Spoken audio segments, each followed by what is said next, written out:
during the daytime. We are all here, Legislator Anna, Legislator DeVito, Legislator Petter, and Legislator Strong.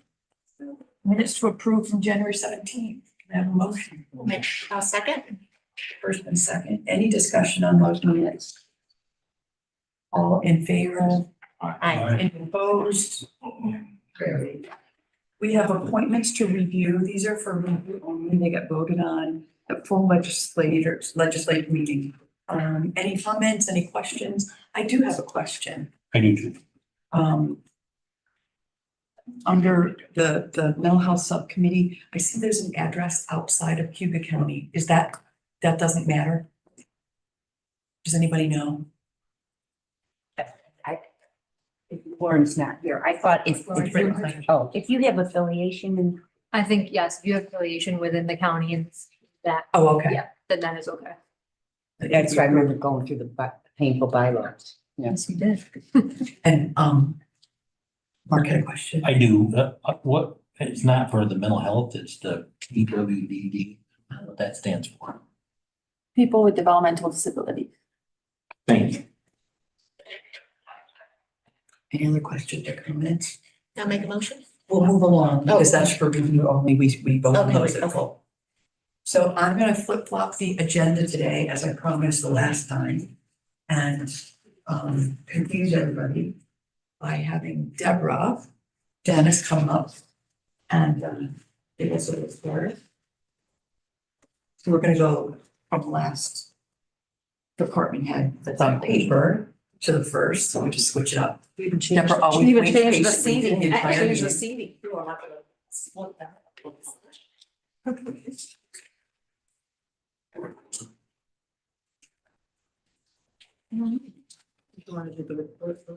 Yeah, I see. Right now I'm working with, based on the resolutions that I'm working with the law department to get contracts out for payment, and that's going well. I last week attended, or 2 weeks ago, I attended a Micron subcommittee meeting. I was invited to talk about a potential youth STEM event in the fall for targeted youth and human capital. 7 creators, all the different schools. We had that meeting at employment trade. The more to come on that. They would be looking for a small amount of our funding to apply for in order to cover the costs of the people doing training. They're looking to partner with the most out of Syracuse. We have a Micron training where they go out to the different schools and they can actually book students. So it'll happen in the schools. We'll have it so in the schools. We won't have a transportation problem Correct, or yep. barriers to. Yep. Oh, great. Yeah, the most travels right to the school, so they have a fee for the school to do the presentation. 45 minutes to an hour long, so that's what the ARPA funding would request for the most time to go out and do that. All the different schools. The one thing I thought was unique is they were going to have it hopefully in the fall as part of the school day, then offer one of the trainings as well as at the college. So maybe there's homeschool parents or other people that might not be able to attend during the day that could go in the evening and to get that presentation. I had a meeting, I've met with the library director here at Seymour Library to try to make some connections out with other libraries in the community and some programs. And I have a speaking appointment coming up to the Rotary Club in March to talk about the youth bureau and some of the things that we're doing in Cayuga County as well. I have a youth advisory board meeting scheduled for March 21st. We're going to revisit some revised applications, and I've also received some new applications that I've been sharing with our board as well. I will be speaking with our chairperson in regards to, I will need another youth advisory board member appointed by the legislature, because as we know, Lydia Patty Ruffini was one of the appointed members. She still wants to stay on the board, but since she's no longer in the legislative position, I'll need another appointed legislator to be on that board as well. I had a question. I just. No, carry on. Maybe you can come back. Okay. That's all I have as far as an update right now, if you do have any questions.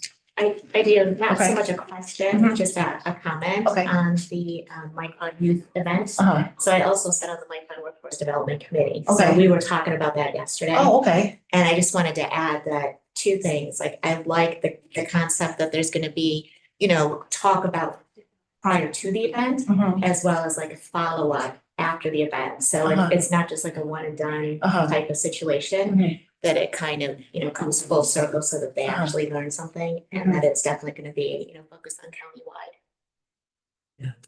Yes, I know what my question was now. It's good Um, program. So how many new applications have you received and are they for ARPA or for the? For OCF? both, I do have actually, as far as my OCFS funding, I do have some money available for that still. And I know at our last youth advisory board meeting, we talked about leaving some funding out to still work with some of the smaller municipalities on their summer programs. So I have some money available for that. I have youth sports and education funding available, some youth team sports funding available as well, and ARPA. So I do have some other funding available that we are going to be talking about, and hopefully I'll have more applications for our meeting from the smaller municipalities. I know Union Springs is working on an application, Town of Brutus is working on an application. Northern Cayuga Little League is working on one.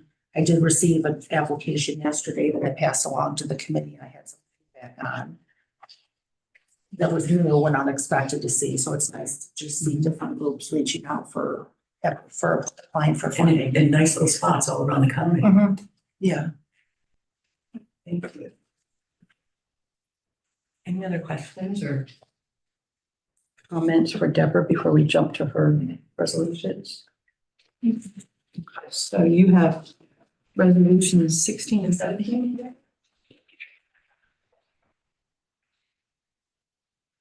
16. Authorizing the chair of the Cayuga County Legislature and the director of the Youth Bureau to enter into contract agreement with Cayuga Counseling Services and charge requirements. We chose to apply for ARPA funds because this is a pilot program that they're looking to do a youth mentoring program with youth in the community. They're focusing on matching children who have experienced trauma. The work will begin in their brand new youth service center that they're working on right now. And Stuart Fernandez is actually the contact I have there who's working on this actual program, and they have staffing in place. They have a peer advocate, care manager, skill builder, and one therapist. They've been receiving referrals. And the development of the Haven is what they're calling the area for the youth. That's ongoing now, but they currently have office space where they can still provide the services. You know, that space isn't filled, so they're just looking for ARPA money because it's a new pilot mentoring program. We have funded programs with Cayuga Counseling Services in the past, but this was a program that we felt would fit under ARPA based on the kind of the seed money, the pilot money for any program they're looking to do. And that's $15,000, and it would go towards the cost of the individual who is training the mentors here in the community to work with. It's targeted funds. And some of the things they'll be doing with the youth is going out into the community, doing different recreational programs and teaching them different skills, and working within the community. So that's a lot of part of the partnership that will be going on with the adult mentor and the youth. And of course, it'll be a referral base as well. Have a motion for HH 16? No second. Thank you. I have this resolution on the table. Any discussions, questions for Deborah after her explanation? So these 250, they've already been set aside for you, correct? The 250 Yep. from last year? Yep. And how much of that 250 was spent? So far 45,000. So right now we have a total of So 205. 100, I'm sorry, we did have a resolution for the Moravia Youth Trap Team, so we are down to 180,000. If this passes, we're down to 180. Thank you. And I don't want to jump ahead on you because I have one more question. Of course. You talked about the Micron Mhm. STEM event and using ARPA money. That come out of that same 250 or the 180 remaining would come out of the same funds. Correct. And the estimated cost at that point, or when we first had the initial meeting, was like 3,500. So it wasn't. So we're talking like maybe $5,000 at the most. Yeah, the price per presentation was, it depends on the number that are booked. It's either $200 or $250 per per assembly at the most what's on at the school. That's reasonable. That's a very reasonable cost. Thank you. Any other questions or discussions on HH 16?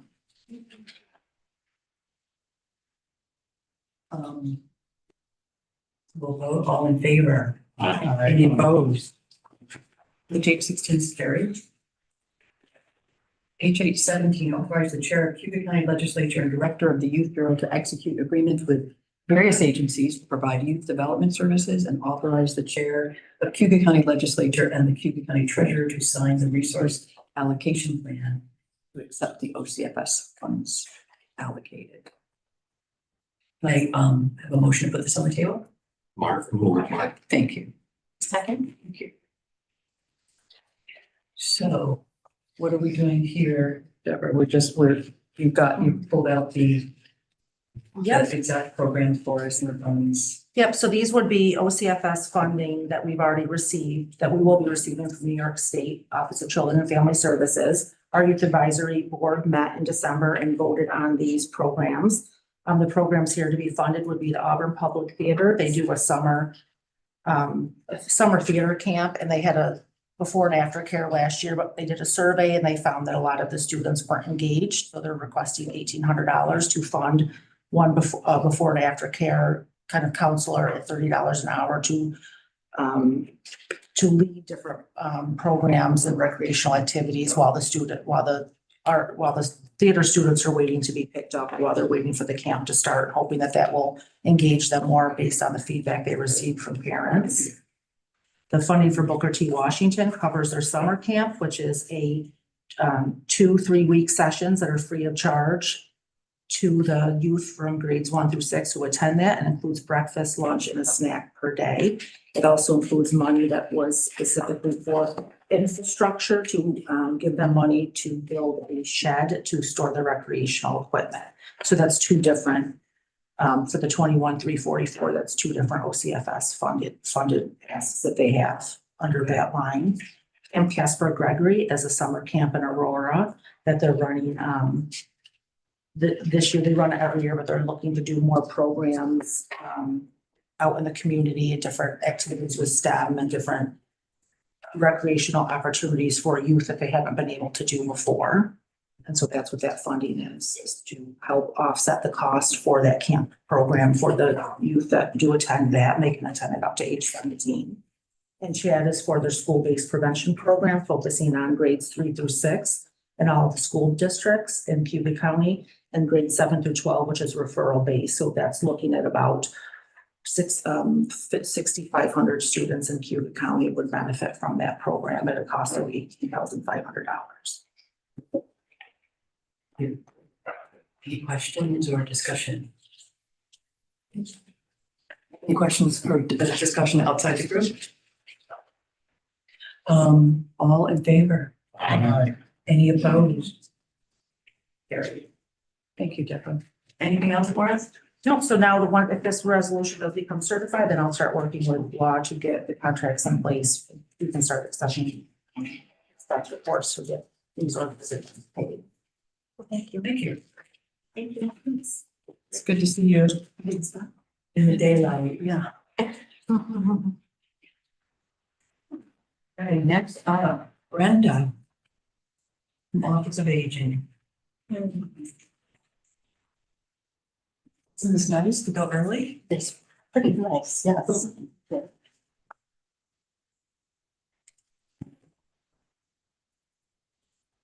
I didn't do my printouts. Um, Save the paper. You want to back up? So I put a lot in my report, it's like there's just constantly a lot going on. We're still working on filling positions. Our volunteer coordinator did start on Monday, so started with us on Tuesday. Hopefully that'll work out really well. We lost a part-time food service helper last month, so that is in my resolutions to fill. And then we're still trying to fill a full-time aging services assistant position, which is desperately needed. And I did talk with Kelly King, and She's connecting me with a process to help promote that position. It's one of those positions we're really looking for a skill set as much as anything. So hoping that, working with her, it'll help us reach more potential candidates. The other thing is just we've been working very, very diligently on the backlog of fiscal reports. New York State Office for the Aging requires us to maintain a database of all the different services and programs that we provide. And then, of course, there's cost to all those. We have all our different subcontractors, our personnel costs and our product costs, like meals and such. New York State Office for the Aging requires us to take the database information and all the fiscal information and compile it into a report every quarter through the New York State Office for the Aging's consolidated reporting system. Without a fiscal person, that was 9 months behind. And so our new fiscal person that started in October, that's been one of her primary goals, to get all that data organized so she could be confident in it and then get those 9 months worth of reports submitted. The temporary person that we had working with us, her focus was to pull together our application for all of our 2023 funding, which was normally would have been due June of 23. So that got submitted in December because we just didn't have the staff to do it. So that application process is probably going through a committee, the final committee review at the state this week. So we hope to hear on that pretty soon. But I think with this position filled, we're beginning finally to get a little bit more on top of things, and hopefully going forward, it'll work out better. That was a challenging time with the state every day saying they needed things and we just couldn't provide it without having the fiscal staff. So very glad to have her. So according to your report, you've got about 70% of that work caught up. Is that right? So, the 75% refers to our funding application, which we just submitted in December, and that's the funding application for 2023.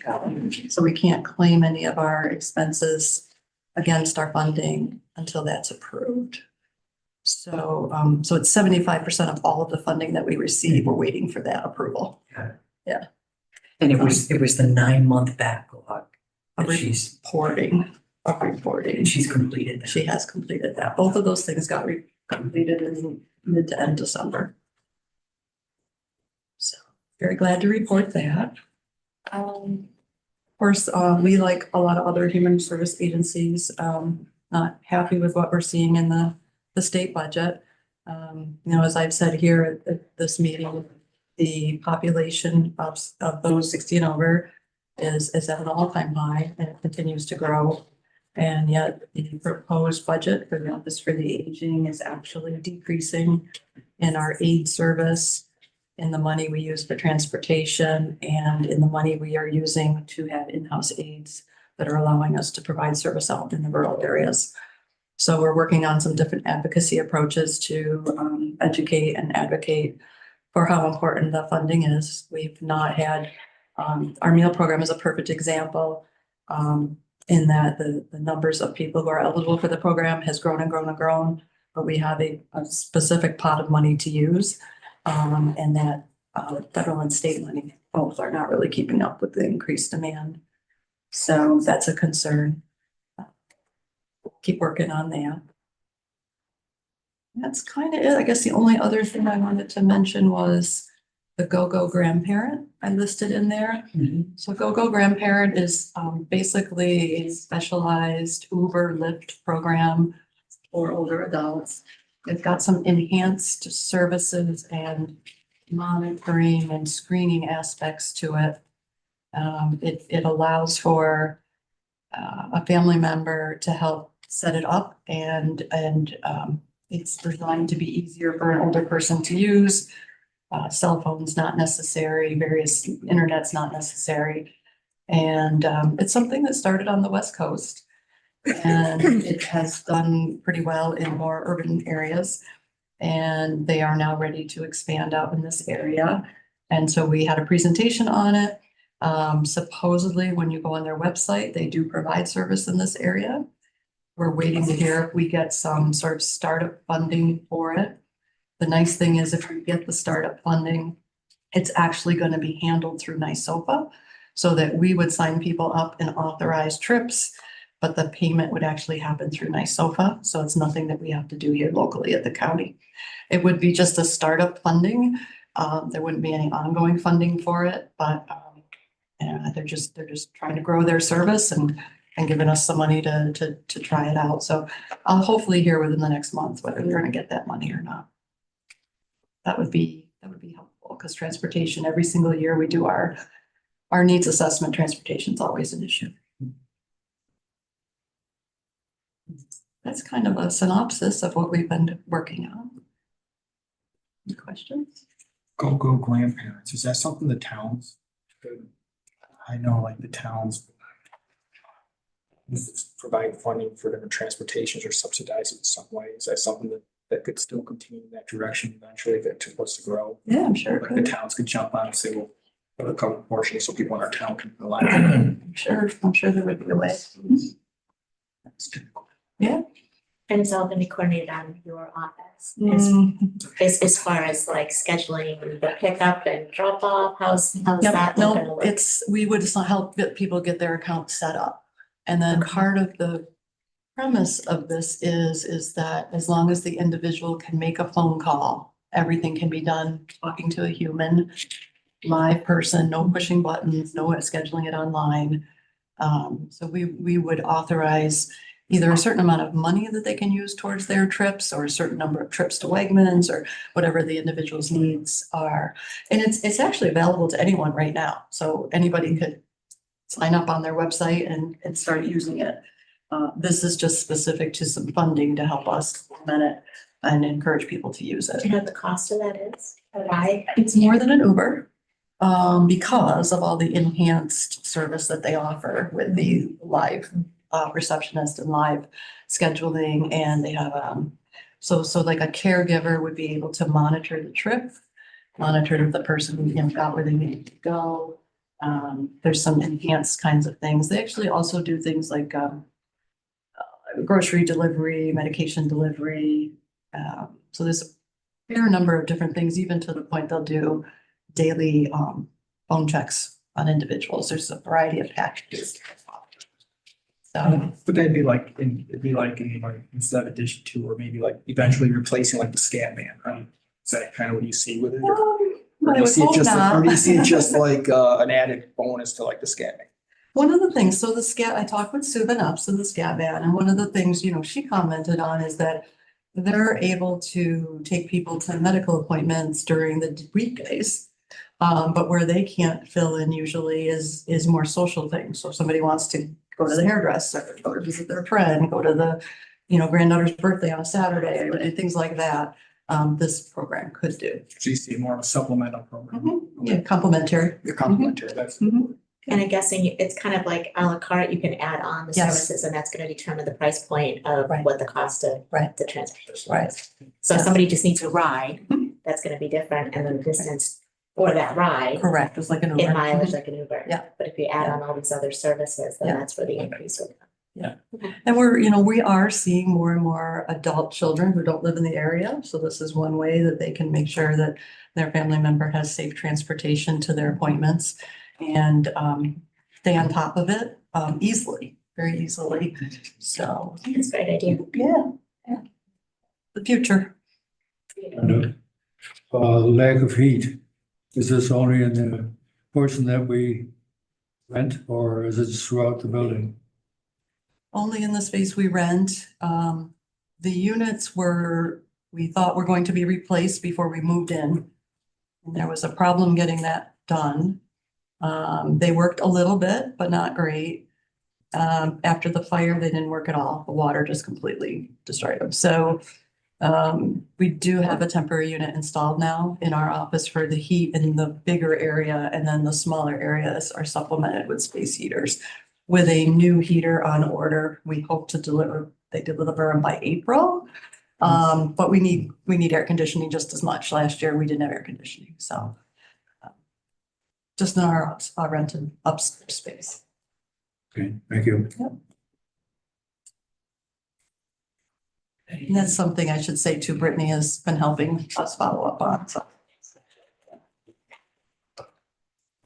You have some resolutions for us as well. Just the one to fill the food service helper position. That's all.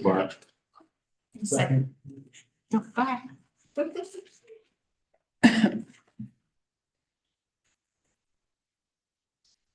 Any discussion, questions? How long does it usually take to? I know. It's hard to say. Yeah, traditionally, these positions were often filled by people who lived in the senior apartment building. But we're not really seeing that interest any longer. So now it's more often somebody from outside. The pay is not super high. Again, that always kind of worked in the subsidized housing, but that's something we're gonna pay attention to, if that's a wage that actually draws people in or not. It's every morning, but basically like 9:30 to noon, 17 hours a week. Any other questions or discussion? All in favor? Aye. Any opposed? Moved. Thank you. Yeah, for us, it's it for, good to see you. Yes. Thank you.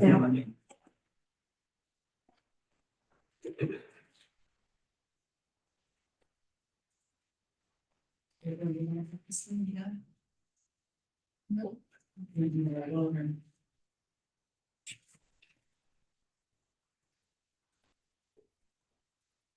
Hello.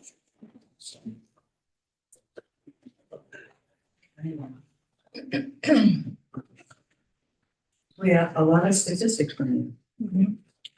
I gave some data that just shows the number of folks receiving benefits in the different program areas and a little bit about our emergency housing numbers that we have right now. And how the numbers have changed over the last few years. I see that as a graph over the last few years, how much it has increased over time. This week, we're still hovering at about 120 individuals we're providing emergency housing to and 40 families.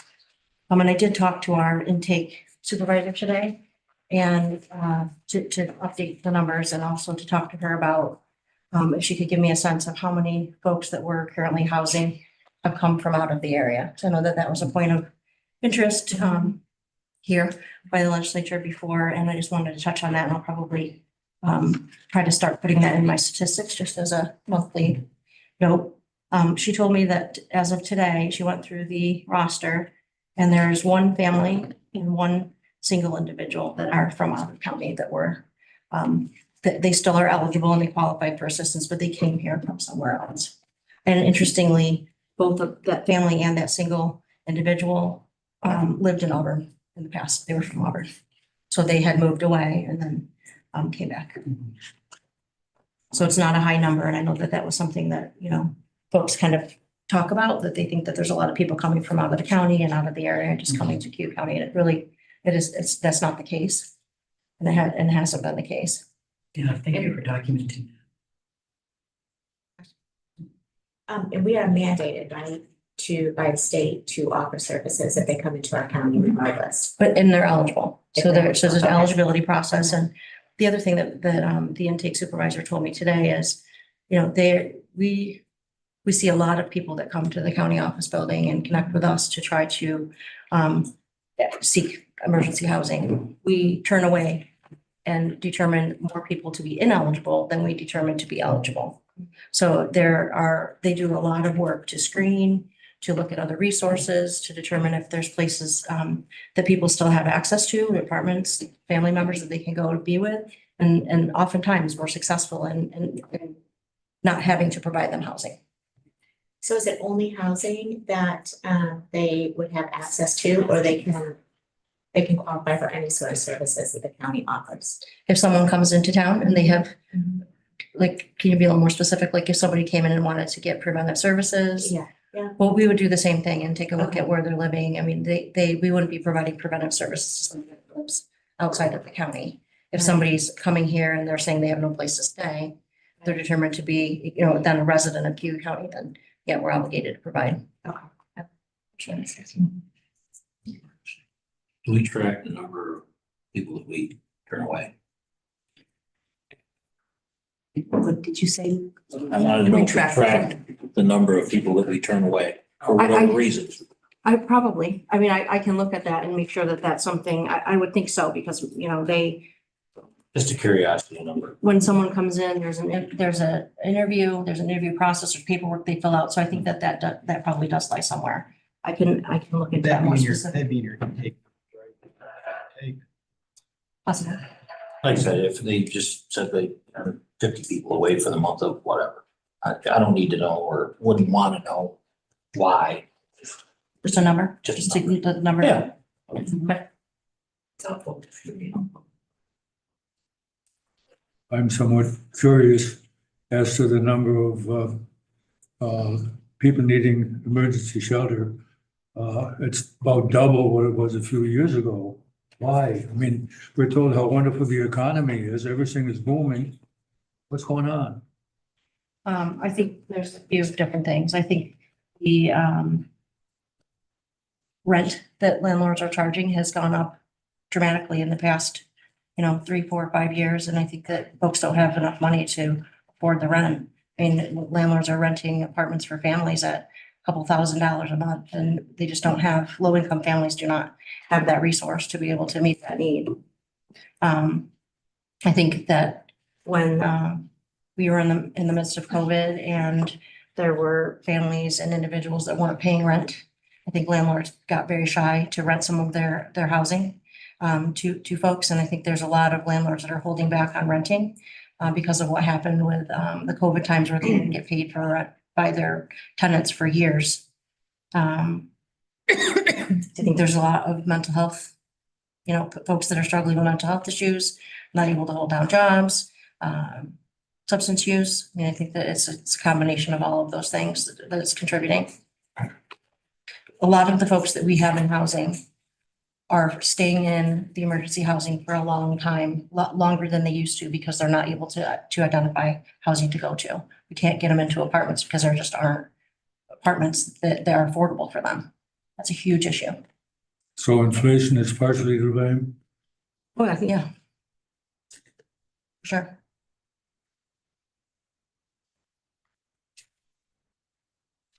One of the things that I just wanted to let you know too that's happening, I'll be bringing a resolution for consideration next month in March to enter into a contract with Cayuga Community Health Network. They got some of the opioid settlement money to hire a case manager to work with folks that are in emergency housing. So the referrals are going to come from DSS. They're going to be renting local apartments from a landlord, 6 units. And they're going to be providing intensive case management for those individuals. And the targeted population of the single folks are folks that are entering back into the community from incarceration.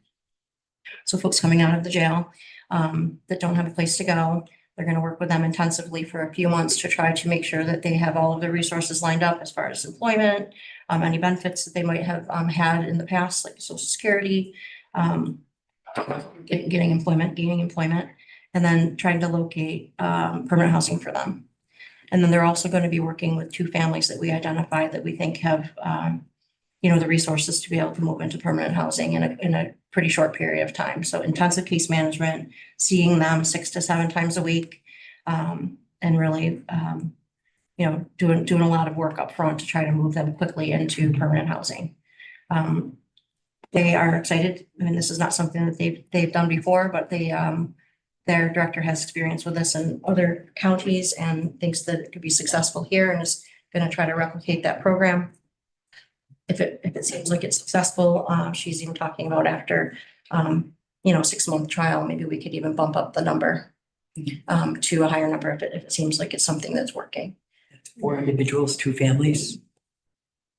Yeah.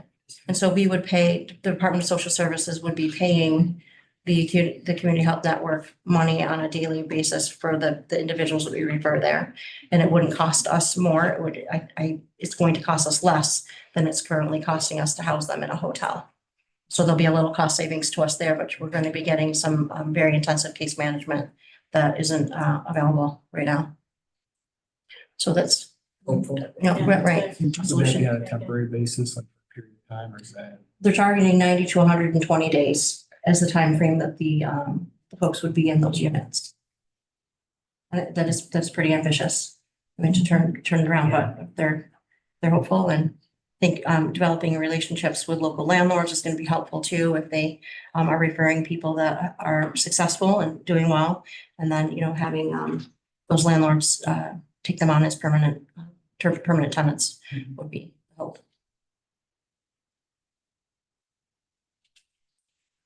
Okay, so you have,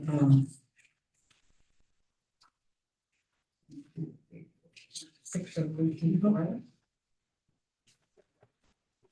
H6. Authorizing the chair of the legislature and the Commissioner of Social Services to renew contracts of community action programs, Cayuga Seneca, the provision of non-residential domestic violence services. Can I have a motion to put this on the table? I'll make a motion. Second. Second, Mark. Thank you. So this is a contract with Community Action Program CAP to provide the non-residential DV services, which includes things like crisis counseling, case management services, support group, and legal advocacy, helping folks that are domestic violence victims to help with orders of protection, custody of their children, things like that. Any questions? Okay, all in favor? Aye. Any opposed? H6 carries. H7, authorizing the chair of the legislature and the Commissioner of Social Services to enter into a contract with Catholic Charities to provide SSI maximization, safety assistance, and temporary assistance to needy. Move it.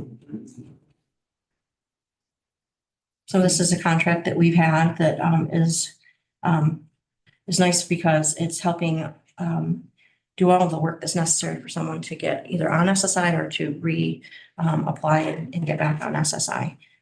Helps save the county a lot of money if we're able to get folks that are eligible for SSI to getting those benefits coming in.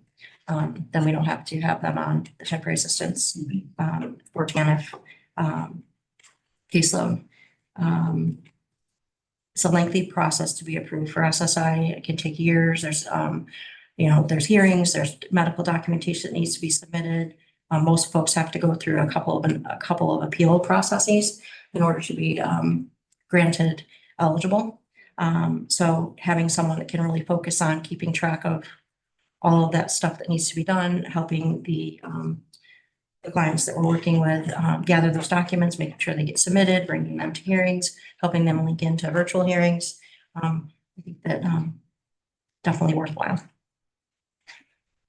And this may actually be, do you see people being identified for this from our homeless population or current? Oh, sure. Absolutely. Is this a new program for Catholic Charities? No, they've been doing this. This is, they've been doing it as a part-time, had the part-time worker. And last year they approached us and asked if we would consider having it expand to a full-time worker, because they were having actually somebody having a hard time with someone being willing to take it on as a part-time. So we actually put it in our budget and allocated the money for a full-time position. Because we think that it's definitely worthwhile to have someone focusing on this, and in fact, we'll be even serving more folks to try to get them onto the SSI by having the contract go to a full-time worker. Okay. Any other questions, discussion? All in favor? Aye. Any opposed? Thank you. H8, authorizing the chair of the legislature and the Commissioner of Social Services to enter into a contract with Catholic Charities of the Finger Lakes to provide supervised visitation services for clients referred to them by the Department of Social Services. Second. Thank you, my trusty legislators. So this is a contract that we've had with Catholic Charities. They provide supervised visitation for the families and children that are working with foster care. So children that have been removed from their parents due to abuse or neglect. A lot of work around reunifying them. Visitation is a key component of that. And Catholic Charities provides the supervision of those visits and also provides a coaching component. So when families are having that parenting time, the Catholic Charities supervised visitation worker provides feedback. They do so like a plan for this is what would you like to do for your visit with your children, and how are we going to best utilize those couple of hours that you have.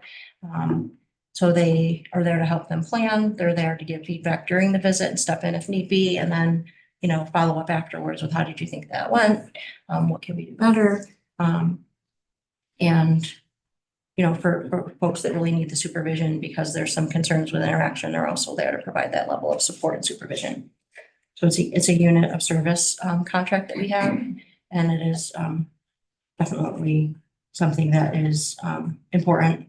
More visitation children have with their families, the quicker that they go home in most cases. That's for sure important. Do you find the contracts cost effective?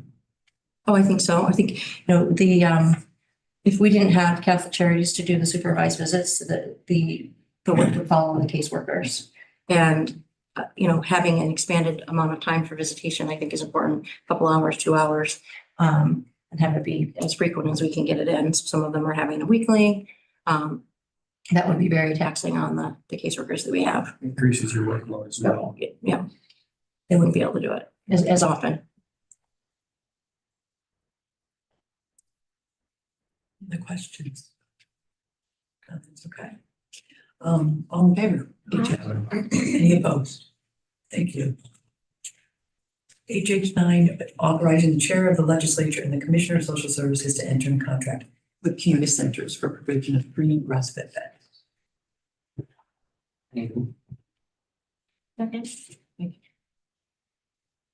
So we utilize the 3 respite beds, so they're a reserved accommodation for us, so we pay the full contract. And those beds are ours to fill as we see fit. We try to keep the 3 beds filled as much as we can. And often we even overflow into Onondaga County bed.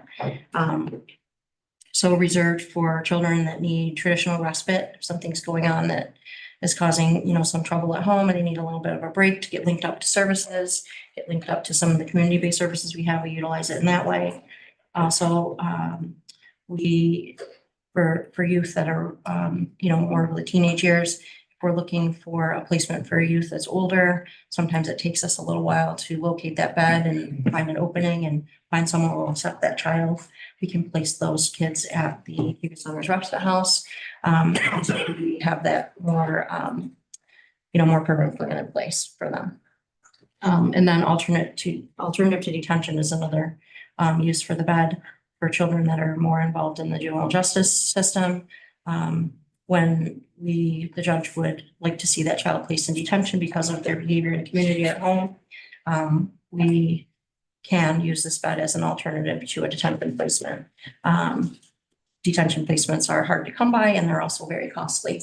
So utilizing this respite bed helps us to be able to have a safe place to put the child and also to save money and to not pay that very, very expensive detention bed fee. Yeah, this seems really reasonable for an annual contract. And you said you don't waste the bed. Any questions, discussions, anything further? All in favor? Aye. Any opposed?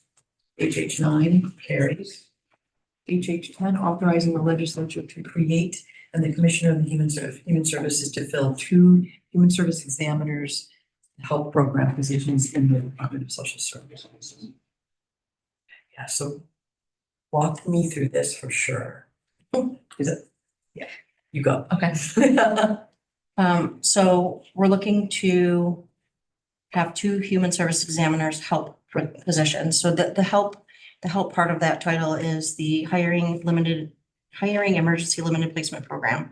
So we went through a process last year where the state allowed counties who were struggling with filling their positions, the competitive class position where folks have to, take a test, wait for a test to be given. And a lot of counties were struggling with having those positions filled. They allowed the counties to go to the local civil service commission and then to the state to have certain positions classified as under help. We were able to demonstrate to them that we were having issues with our human services examiner title, those positions, and were given the permission to have positions categorized under help for a period of time. So every time, so we have to come here and ask for the help positions to be created when we're looking to fill a human services examiner. And that gives us the ability to hire people without having to utilize a list. So it becomes a non-competitive hiring of the employees that are going to be in those positions. It's been very successful for us. Jen's over there. We've hired how many? 10. We already hired 10 human services examiners under this help program. We saw a huge change in applications started coming in, for this job. And so we were able to have folks to interview and to hire into the position, which has been great because this has been one of the positions where we've had a lot of turnover. And you're finding it to be a qualified workforce. Oh, yeah. Exactly what I was. Despite the test. Yes. Yep. Definitely. It's good. So my question is, the resolution is here because we're talking about title change, but the only thing that's different in the title is the HELP acronym, right? Like So- it's really, these are human service examiners. Yes. We have to Regardless. create two human service examiner help positions in DSS with the class being non-competitive. Okay. These, right? Are these funded positions in the budget? Yes. So they're not, So why are we creating them? They're already funded. because they have to be categorized as the non-competitive help position. So we're not upping, we're not upping our head count. They're going into those help positions, the people that we hire. And then those other positions that we had that were the competitive positions are there waiting for when they have to be turned over from the help into the regular traditional human services examiner after a period of time. So it's like we have to create this position for them to go into for a little while.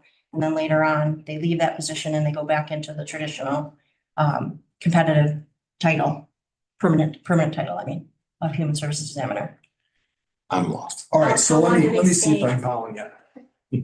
Jen So, can too, 'cause Jen- yeah, let me see if Come I'm on. following you here. So you're creating two positions in a create and fill. 2159 and 2183 are gonna be left unfunded off to the side. The new two positions that are gonna be uncompetitive eventually fall back to 2159 and 2183. So technically, it's gonna be a wash and the two positions we create eventually go away. Correct. But I don't think does it say in here that two positions we create eventually go away? I think that's where the confusion is, but that's what I'm getting understanding you say, correct? Am I? Yes, you're correct. Yes, Okay. that's correct. Does that help you, Mary? So the last resolve would be, We will have to come back and have another resolution when we have to put them back into their old positions. Right, And which will abolish. which will abolish the new positions we're creating now, they call back to 2159 is that in 1 year?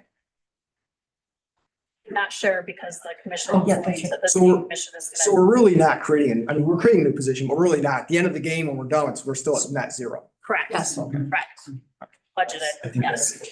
Yeah. Okay. I just- 2159 are budgeted, but yet Yes. these are just gonna fill that gap. Yeah. Okay. I'm done talking now. And hopefully did it loud enough so I can be heard.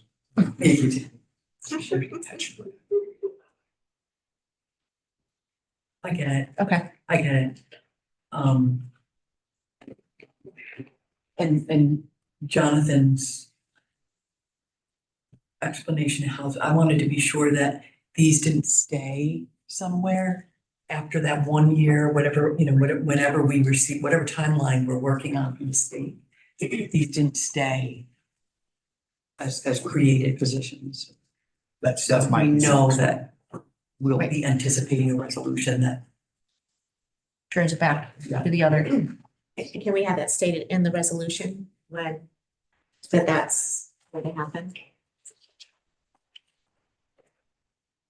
I missed the end part. Yeah, Did you say change- when yeah, it change happens, the or wording, are you correct. wanting that fully explained in the next resolution? The last resolve says that they will be defunding the human service positions 2159 and 2183. Correct, but it doesn't say it, it doesn't, that's, I think, the confusion is. Yeah, I think that's what the confusion was, Mark's confusion as well, and I think where my confusion was, before I asked my question, was to ensure that it says that they're not being funded, but I don't think it really states that the create and fills are temporary positions, actually. They're not permanent, they're temporary based upon the change back to 2159 and 83 at a later time. And I don't think that's defined in the resolution. I think that's. and that's what I'm asking, if we can have defined in the resolution, that it'll, You can add, you can amend and add a resolve. A resolve. okay, State that. okay. Well, I make a motion to amend. I'll second that. The amendment would read.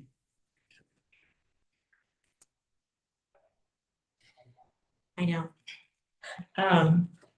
When those positions become permanent, Right. the That, temporary. that the temporary Temporary. positions Yeah. Is abolished. is abolished, yeah, Oh, I think that's simple enough, Language. I'm not the attorney, so. I know. Yeah. One second. Did you draft that? Great. Yes, I can draft that up and have it ready for waste hands. Are we agreeable as a committee for that, Is that that language? I'm gonna be honest, I'm just gonna vote no until it's cleared up at ways and means. Fair enough. Okay. Thank you. So we need to vote on the amended Amended. resolution. I'll move it to amend. Yeah, but it's been done, seconded. Oh. We already did a motion. Oh, yeah, we're voting, okay. All in favor of the amended resolution HHN? Aye. Any opposed? One. It carries as amended. So now we. Hold on now one you're second. back. Sarah, did you say they didn't move it? Yeah, they never, you guys never moved. No, that's what I thought. I only made it amended. I didn't think we moved it. All right. Okay, so I'll move it, Okay, and we now need a second. I'll second. Okay, now we can Okay. vote. now, all in favor of the amendment? All right. Any opposed? And now we actually move the resolution, correct? So you just did the first, then you just voted on the as amended, so then you vote on it as a whole. Yes. Right, so we go back to Yeah, HHN. and I'll move it. Okay, thank you. I'll second. All in favor? Aye. Any opposed? One. Hopefully that can get cleared up by ways and means. Thank you. You move to, page 18, jump right ahead. Authorizing the Commissioner of Social Services to fill a supervising social services attorney position in the Department of Social Services. All yours. Okay. So we had hired a supervising social services attorney who was with us since, and we hired in December. That person submitted his resignation last Friday. So I'm back asking for permission to hire supervising social services attorney again. I'll move it for Thank you. discussion. I'll second for discussion. So catch me up here. We hired one, that's the one that just resigned. We had two positions that were still vacant, so we're just opening up, so we're back to none, and we still need to fill 3 community services attorneys. Correct. So my question is, the resignation, are you saying is it too much of a caseload? There's a lot of caseloads and I don't think he had anything to do with it had that. nothing to do with any of that. Do you have any reason? Yeah. No, no, this is- We can't discuss that in open meeting. No.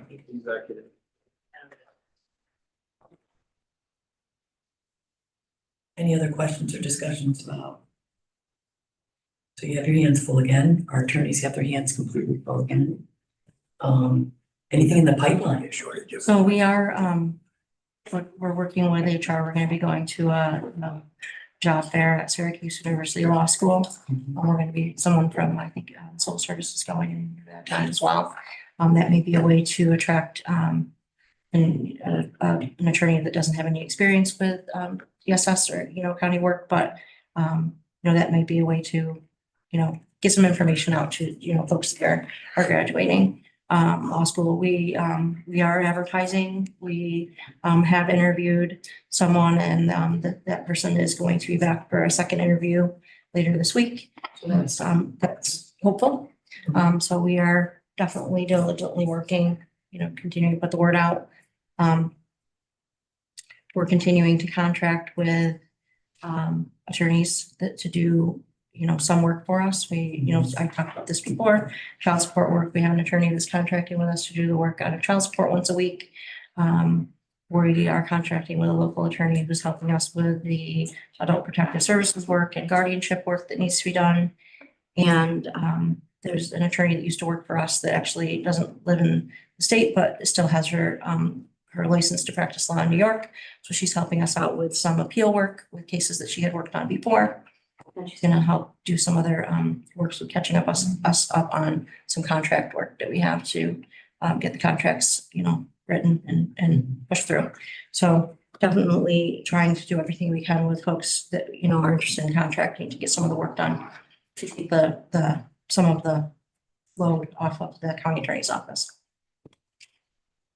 Well, so I understand the situation that we're in, and I know our lawyers on the 6-4 are very busy. How much of a delay has this put us in completing cases? For my department, Well, for the social services lawyer work that we do. not because they're stepping up. The work that we have to do has deadlines. I mean, when things have to be filed in court, you have a deadline and there's no getting around it. So they are making sure that the work gets done when we need it to be done.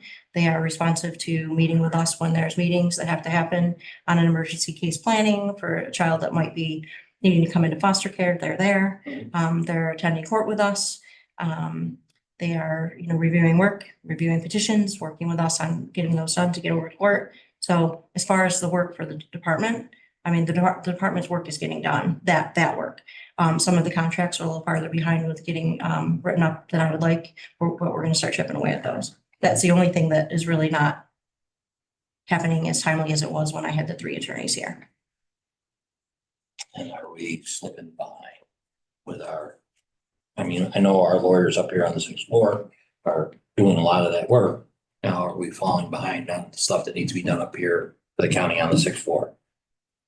I can't speak to that. Okay. We have one. Do you want me to speak to it or do you want me to speak to Either that, one. Rich? Either one. Just a question. Decide the hardest. The answer is, yes and no. I mean, yes, it's a struggle, I'll put it there. I mean, to get it all done, to get it done in a timely way. The last 4 weeks where we had some relief because there was someone we Yep. did dump a bunch of work on them. I know Fred and I think it's probably true for Brittany, we were able to delve into some of the municipal stuff to a degree we hadn't been able to before. I mean, it all takes time and you always want to spend more time on it than you get. So we really were able to address a few things that we haven't been able to address in a thorough manner. But, come March-ish, we're going to be back to, running around with our hair on fire, trying to, Trying to get 15 hours worth of work in an 8-hour day. what's that? Trying to get 15 hours worth of work in an 8-hour day. I get it. More like getting 18 hours into 12. I need to ask this question, so I'm gonna say it very carefully. The job description that I have and the benefits that go with. Is that going to allow you to hire Do you feel there's people that are willing to do it? Civil service or the county jobs or salary? Or has that been a hang up as well? Because I understand it's a lot of work. I mean, and as Mark said, it's a lot of work. And you said, the county law firm's dumping on them. It's something, fresh lawsuits, if you look a little bit. Is it really, are you having a hard time attract qualified talent based upon the description and the rate? Or do you see that not being a factor if you are in range?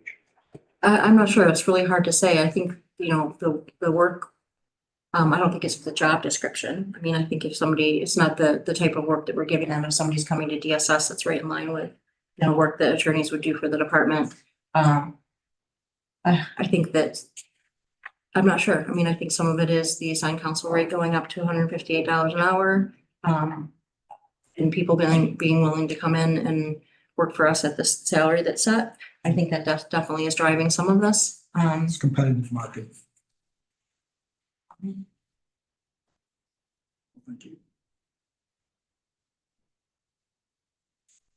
Any other questions, discussions, any questions outside the committee? Okay. Right. I think we moved it to it. Did- Yeah. All right. I think we did. Yes. We're good. All in favor? Aye. Any opposed? Thank you. Thank you. Good to see you.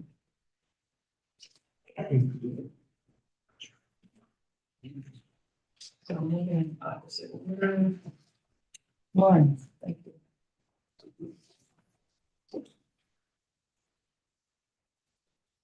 Well, Yeah, you too. I do have just a couple updates. Let me start there and then. Yes. Okay. Some of you might have been aware that we were part of the Healing Communities Study. And they just through Columbia University. So they just actually reported on the findings from the study of all the communities across the country that they was a part of the study and they presented on the data. I think, overall, the whole study, I probably thought the numbers would be better. But I can say about our county that it was very drastically different than what the study said.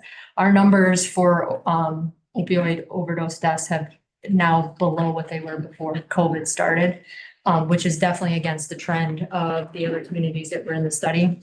So I think that goes to show just the work that's been done here and that continues to be done in order to be reducing the deaths in our community. They will be going to each community to present this in the data, so I'll make sure everybody's aware of when that's gonna happen. But I think it would be really good to be a part of that and be able to hear that. And I hope they look at like the difference between, communities that did well and had success versus others, because everyone used the same evidence-based approaches, but I think it's just the way that it was implemented and how it was done was different, in our community versus some of the others as well. So I just wanted to say that there's been some really excellent work being done. Still have open social work positions, no applicants again for the last month, since I last met with you. So I just wanted to, again, put that out there. We also, I don't know if you read in the paper, but Moravia received its Recover from COVID school program grant that we kind of wrote simultaneously as the SAMHSA grant that we received. And we did hear that Moravia has been granted that as well. So we'll sort of be adjusting the funding in those grants to be using the funding specifically for Moravia that Moravia received, and then shifting some of the SAMHSA money and maybe being able to add other school districts to that eventually. So this would be, it's a little over $360,000. So I'll obviously have a resolution in the future, but this is going to be a therapist that will be dedicated more than it would have been in the SAMHSA grant to be able to implement DBT in the schools. So this is dialectical behavior therapy where all staff will learn the skills. It's not a clinical approach. Anybody can teach it. Teachers, could be a gym teacher, it could be a health class teacher, it could be in their core classes, but they're really life skills. They're skills about learning to deal with distress, interpersonal difficulty, emotion regulation. There's just skills that all kids could use. And then we're also gonna be training all staff, including, bus drivers, people that work in the lunchroom, any other school staff as well, and be able to use all the same language as well. For that. When are your trainings, planned? When- So that is the thing that we're working on, because I know, that's difficult with pulling teachers out of the school to be able to do it. It's a 3-day training for them specifically, so we're looking at, maybe this summertime, and then being able to really be able to kick it off starting next school year. Are school personnel taking an interest? Yes. You know, besides the top, besides superintendents and Yes. others, are you hearing that teachers are interested, that bus drivers are interested? So, a few years ago, we had some grant money and we actually paid for, a lot of the clinical staff to be trained in DBT. And we found, when I was a therapist, I was going to the school districts to help them kick off the groups, and a lot of the school districts kept them running. So they are providing the group still. I think, Moravia, when we sent the grant to them, they were all over it. They wanted this to be in their school district, and they've embraced the language. They already have posters up across the school and everything using the acronyms from DBT all over the place. So I think that, they're really excited about getting it into the whole school. Yeah. Great, okay. Yeah. So that resolution will be coming forward too. We also got a smaller, it's like a clinic grant that we're gonna be partnering with the hospital on. So we're looking at using some of our mobile crisis time, like the non-billable time that mobile crisis has, to be able to work with them on hospital discharges, and also ED discharges. So a lot of times people will end up in the emergency department and not, admitted to the behavioral health unit, but there's still people that are there for a mental health reason, and that are not necessarily connected the same way as somebody discharged from the BHU. So we're gonna kind of partner with them to use that as, making sure we're catching all those people and we're able to refer them to places and get them into the services that they need. So that will also be in the future too. How is, you mentioned the health organization, Good. how's the work? going? They're busier, way busier than they were. And I think like with a new program, that's just to be expected that it takes some time, but yeah, they're busy, busier for sure. Yeah. And they've connected a lot of people. They've also, the goal is to reduce unnecessary hospitalizations if we don't need to. And I think the data really shows that majority of those calls are being, resolved, or they're able to safety plan with an individual versus them needing to go to the hospital. Or have intervention with, law enforcement as well. Right. That's great. Yep. Is that being done throughout the county? Is it focused mainly on the city or? The whole county will respond anywhere, the sheriff's department or Auburn police, or even if somebody calls, anybody can call and access mobile crisis during the day. All I have for updates. Do you have, 4 resolutions for us? And it's HH 11, authorizing the Director of Community Services to accept regional abatement dollars from the state opioid settlement as a pass-through to the city of Auburn. Yeah, so the state money, opioid settlement funds comes to the LGU as just like state aid comes. And that includes the pass-through money that goes to the city of Auburn. So we receive it and then they invoice us, we pay the city.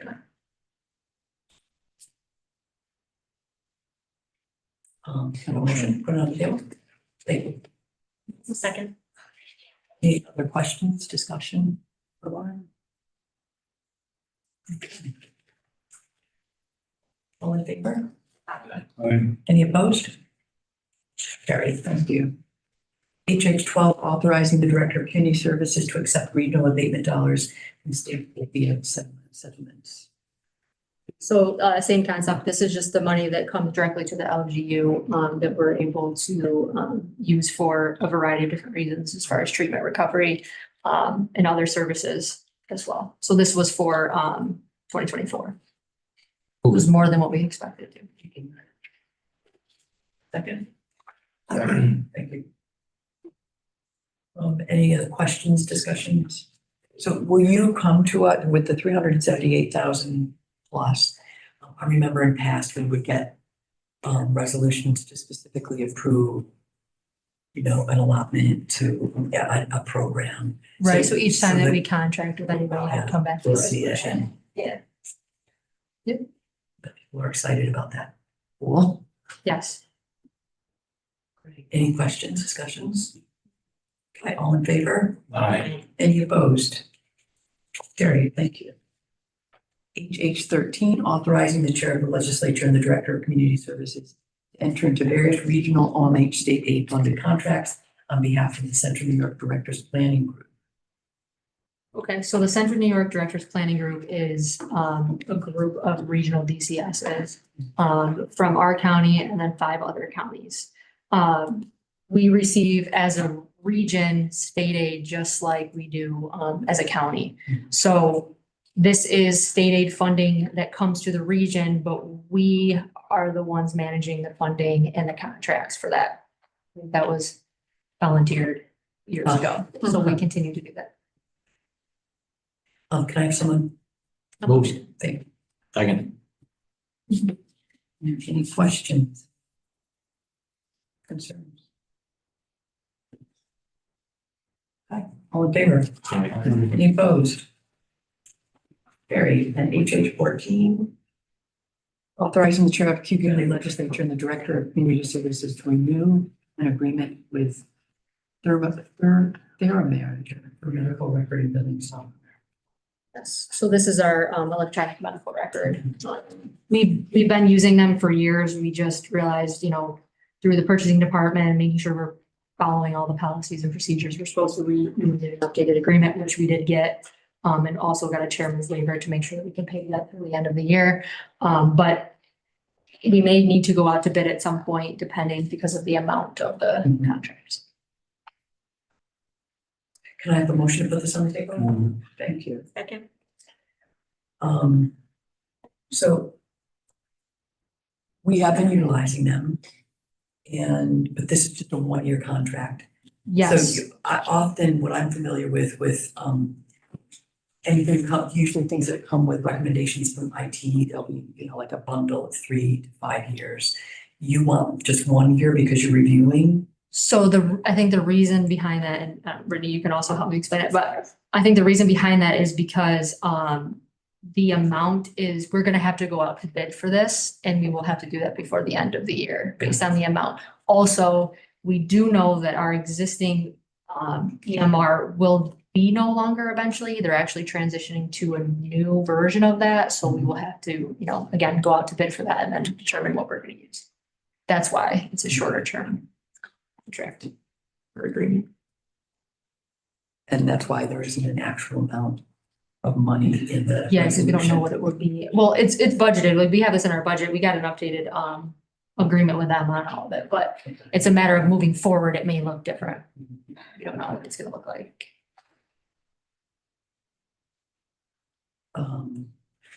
Any questions? Next discussion. All in favor? Aye. Any opposed? Thank you.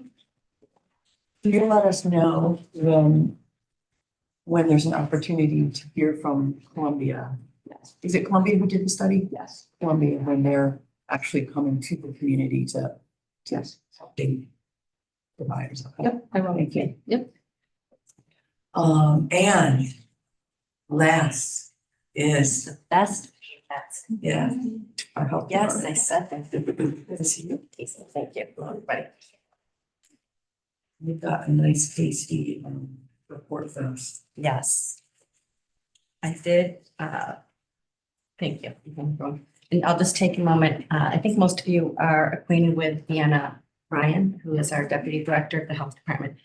Deanna's here not only to, learn the process and familiarize herself, but she'll be here for our Ways and Means also, and I will be present for that. Okay. So we sent electronically the statistical report. Happy to give a hard copy to anyone who's interested. Some of you have one already. This is some of the quantitative work that we did in last year.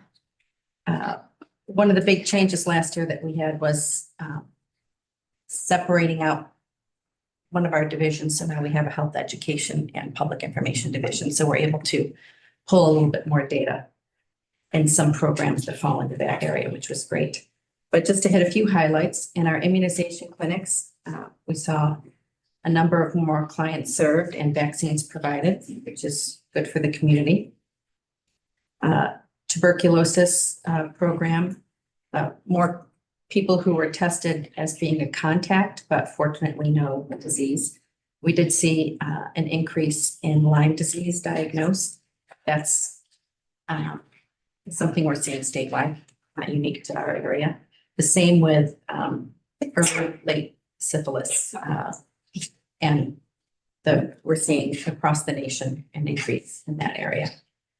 In our maternal child health services, we talked a lot last year about really renovating the program, and we're starting to see some of the fruits of that labor. So we're really pleased with the postpartum referrals that we've received, and we're starting to see, starting to see an upward trend for our prenatal referrals. They had some staffing changes at the county OB office. They're not the one that's located in our county, and that's who we work with primarily. So there's a bit of a lull there. They have a staff person now who's on there who's back to sending us out new referrals. So we're starting to see that go back up, which is good. We really want to be that point of entry to talk to pregnant women or people who've just had their baby, but preferably before they have their baby. Let them know the health department is here with services if they need us, connect them with community services that may be available if they want to. And just be a resource that maybe they don't want any help before they have the baby. Maybe they could use some more help after they have the baby. And that's what we're there for too. So we try to touch base a few times during their pregnancy and then afterwards. Preschool special education program. I think that's just one that's important to share with everybody because that is our most costly program within the health department. You see, we have a number of students that the number of children stays fairly steady. Where we've seen an increase is the number of students, young preschoolers who are in program outside of our county. So they're county residents who qualify for a tuition-based program. So it's an all-day preschool class. We have one school in Cayuga County that provides that all-day preschool class, and they're at capacity. So then children go outside the county to other special classes. They're called special class integrated settings there to provide their physical therapy, occupational therapy, speech therapy right there on site. And we have been tracking the number of children we have on a wait list. That's fairly consistent from last year. Healthy Neighborhoods program is a great program that serves the city of Auburn, Port Byron, Metz, Montezuma. Really impressive and the number of households we've been able to revisit, services provided. Again, it's referrals, but it's a lot of injury prevention, indoor air quality focus. Our lead program, again, huge program that is continuing to expand. As you all know, our county was designated for additional money to be more preventive services because of the high numbers of children we have who test positive, who test for lead poisoning. So we have what's called the Flip Plus program. We call that our proactive program versus getting the children after they've been poisoned. And we've seen a great increase in our number of referrals in a proactive capacity. And a few situations where we've been able to work then with the homeowners or the property owners, whether it's the family or not, to remedy some of the potential hazards, which is the whole point of doing this. We do have a cancer services program that I don't think we talk enough about. That's for breast cancer screening, colon cancer screening, cervical cancer screening. And we do serve, it's a multi-county program. It's Cayuga County, Portland County, Tompkins County. It's administered through Cortland County, but we serve a number of Cayuga County residents, and that serves a great purpose.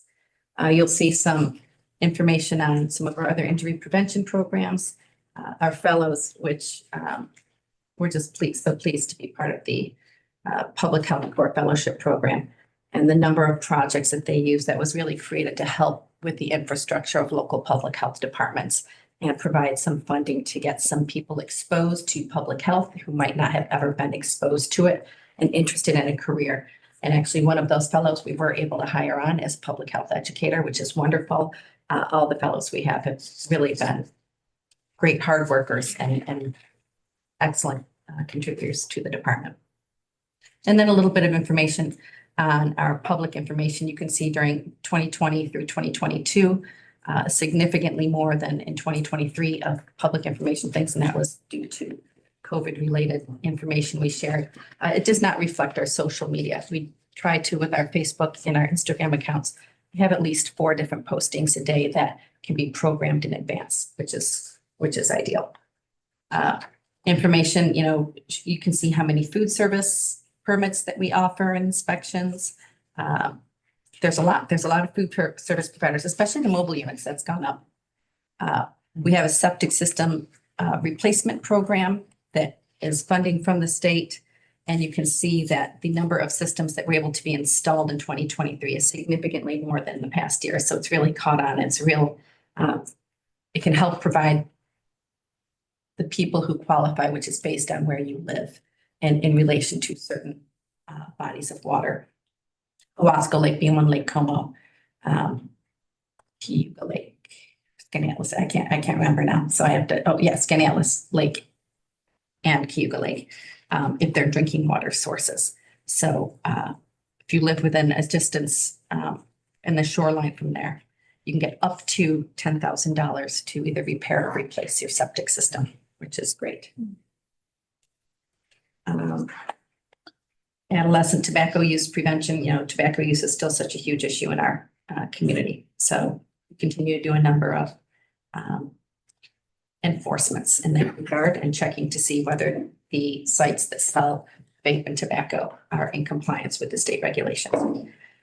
This on the bottom of page 17, the residential lead program, you see an increase. These are the children who are who do come back to us with elevated lead. So we have to go do a home inspection because the children are considered poisoned by lead at any time.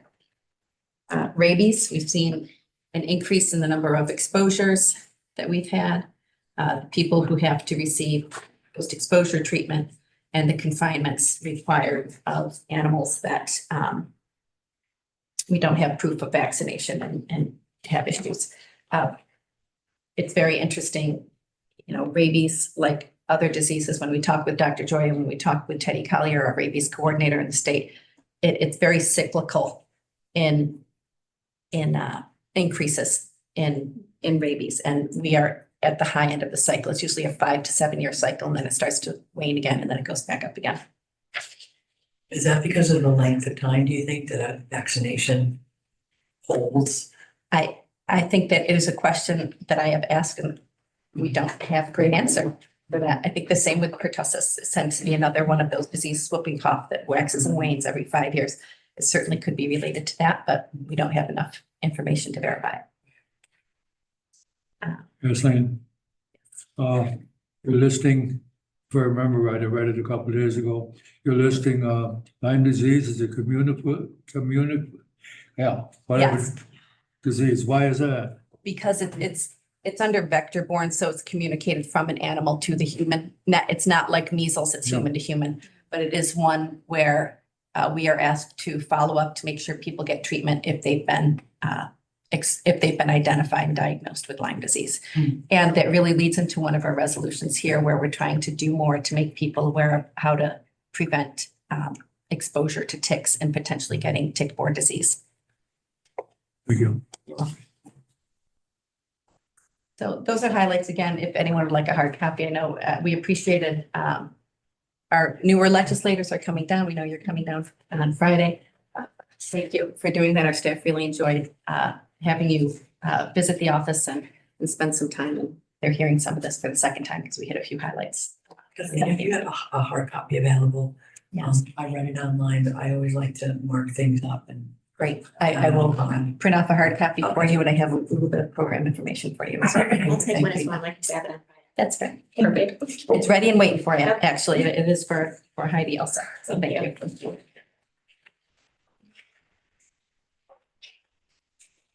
Any other update for us? We can move in. Okay. No, I could always talk, but I'll try to be cognizant of. So we have some changes on our agenda with the resolutions in the health department. We pulled number 1. Yes, And we've just hot off the press pulled 19. correct. Okay. So we're looking at HH 2, 3, 4, and 5. Yes. Right. HH 2, authorizing the public health director and the chair of the legislature to enter into contract with New York State Association of County Health Officials. Correct. So this is the grant funding that I was speaking about.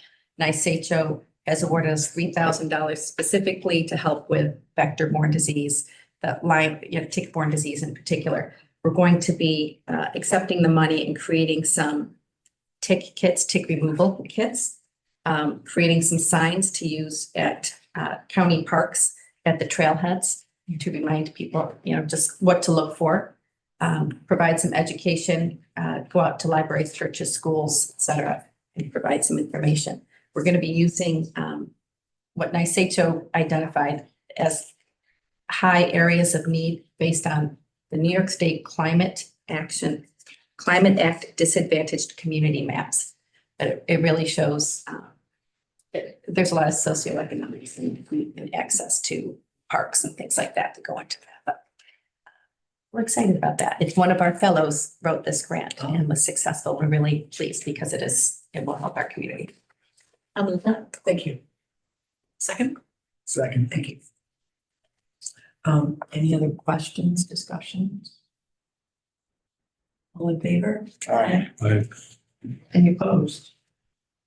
I was asked to convey if anybody in their areas has any particular events as the weather gets warmer that they would like us to come to or looking for to go out there in person for this purpose to share that information. The tickets are a great idea. Yeah, it's a pair of tweezers and some information to help know how to read. Can't track down your house. I'll have many you can hunt too. Good, good. I ran into that problem. I had a tick on my arm. So, how do I, That's difficult. ended up going to an emergency services here, $120 just for that. Of course, you have to sit there for an hour. Ridiculous. And then they want to assess you depending how long you've been exposed, right? So there's all of that goes with it too. HH 3, authorizing the public health director to adjust the group rate for preschool special education program for attendance services. So this is pretty particular. Last summer, we brought forward a new contract for preschool special education providers. We did not change the group rate at the time. It's very specific. So providers have to follow the individual education plan for the children. Some children can be served in a group setting, which is great because more children served, we've got fewer providers. This is best for them. And that can be anywhere from 2 kids to 5 kids. Most of the groups that we have in our county are 2 or 3 children. There have been times when only 1 child has been present for group. And the way things are written currently, that speech therapist, for instance, is making less money than if they would have just had an individual one-to-one session. We'd like to change that so that they will make, if they have a group of 1, is how we phrase it, that they will make the same amount if they had a one-on-one. But then if they have the other children present, they make their group rate. So really, it becomes a group rate regardless of attendance. Child is ill or Correct. has some barrier to being there on that particular day. The therapist isn't penalized financially for something that's out of his or her control. Precisely. Can I have someone move this? Thank you. A second, Second. thank you. Questions, discussion?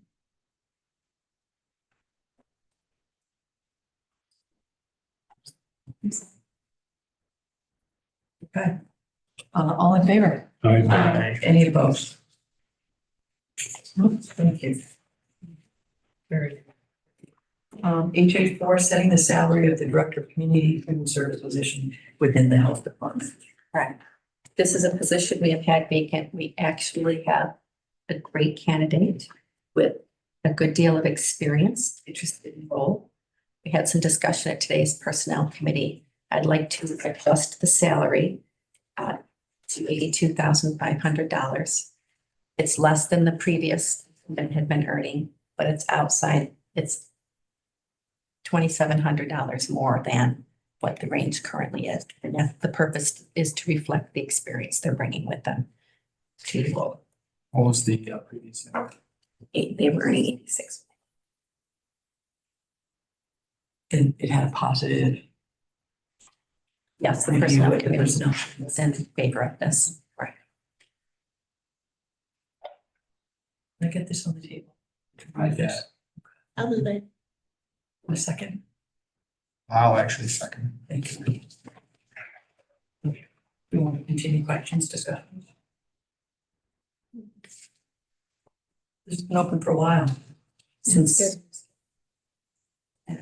11 months ago. Well, no, 12 months ago. It's been a year now. So we're very pleased with Who's been taking on the workload in the meantime? me, Indiana. And then in Indiana's absence, Deb Pickering. Okay. So, So you all shared it. correct. It'll be good to have a clinician available. Dr. Joy has been very helpful. He's not consistently present, which is more helpful. It's just an NP position. I'm sorry. It's an NP. I said it was a good thing about the skill set. Oh, I'm Person, so sorry. it's not, That's- no, that's only, very so it's good. not to keep it confidential, the person's still employed. Oh, And we'll be giving notice assuming things go through here, but I'd be happy to share everything outside of the public. it might be in the ballpark. Any other questions? Any other discussion? We've moved this, it's on the table. All in favor? Aye. Aye. Any opposed? Aye. Mark.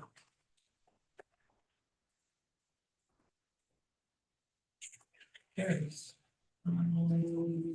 5. So this is performance incentive funding that we receive for doing a number of years. The state offers supplemental funds if we accomplish certain goals. We did that. This money we'd like to accept into our professional services line that needs to be used toward state aid eligible type work.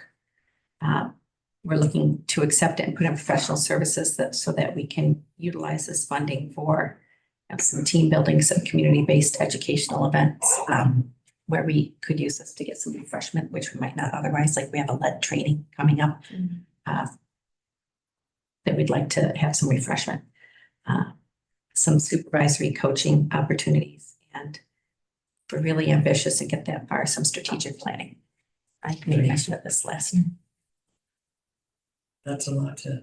It's, yes, we're getting a little ambitious here, but we're working toward it. Yes. Have a motion for 18.5. I'll move it. Thank you. In a second. So Questions, discussion? All in favor? Aye. Any opposed? There's. Thank you. Yes, we have. Let's.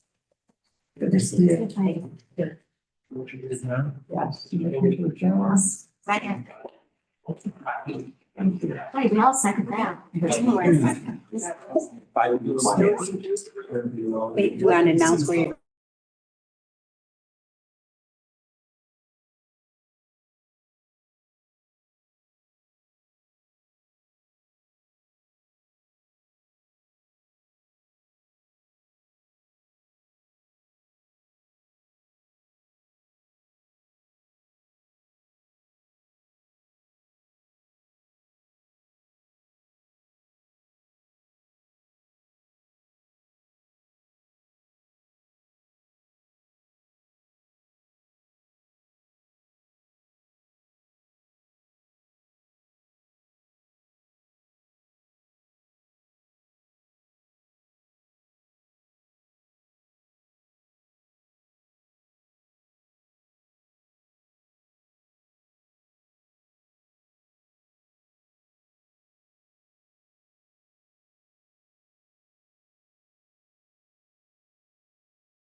Forgive me if I yell, but I was told no one can hear me, so Yeah. there is no in between here.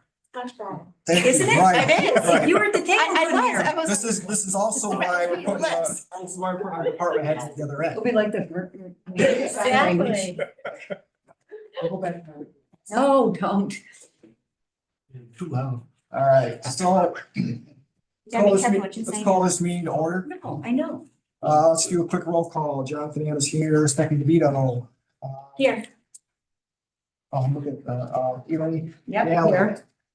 Tom Winslow. Here. And Mr. Robert Hay. Yes. All right. Minutes to approve for January 16th meeting. Can I have a motion? Move it. Second, Second. any discussion? All in favor? Aye. So moved. The appointments, you can read the fire board, the fire board advisory board has 11 names. Any questions on the submitted names?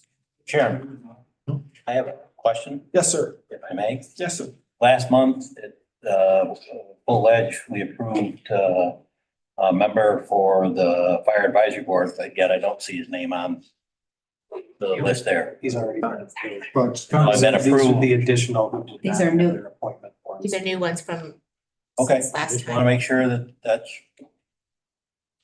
what I thought, but I wasn't So sure. this is in addition to, because, right, we just get the list and then the full ledge approves it. Last month's name was approved by the full ledge. So Yes. they're already on the committee. Just wanted to make sure, I didn't want to assume. All right. Any other questions? All right, let's move on to department updates. We'll follow the protocol. Denise wants to come up and start.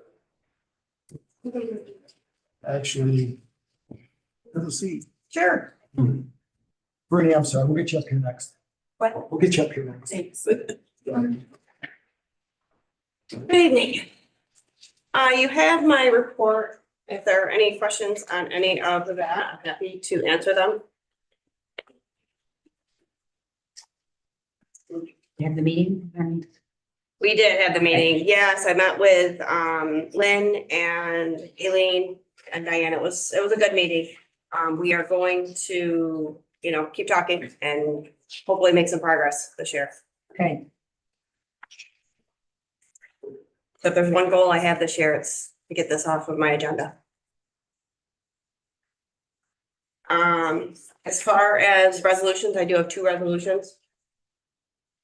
Okay, you have JP one, which is authorized to create and fill 1 full-time vacant supervising, and you're gonna defund 1 vacant services dispatching position. Are we defunding it, or is that just going away, or what's the? So we have to defund it. We can't abolish it because I do have a newer supervisor in a position right now. Okay. If he doesn't clear probation, he has to have something to fall back to, which is why we Understood. can't defund it.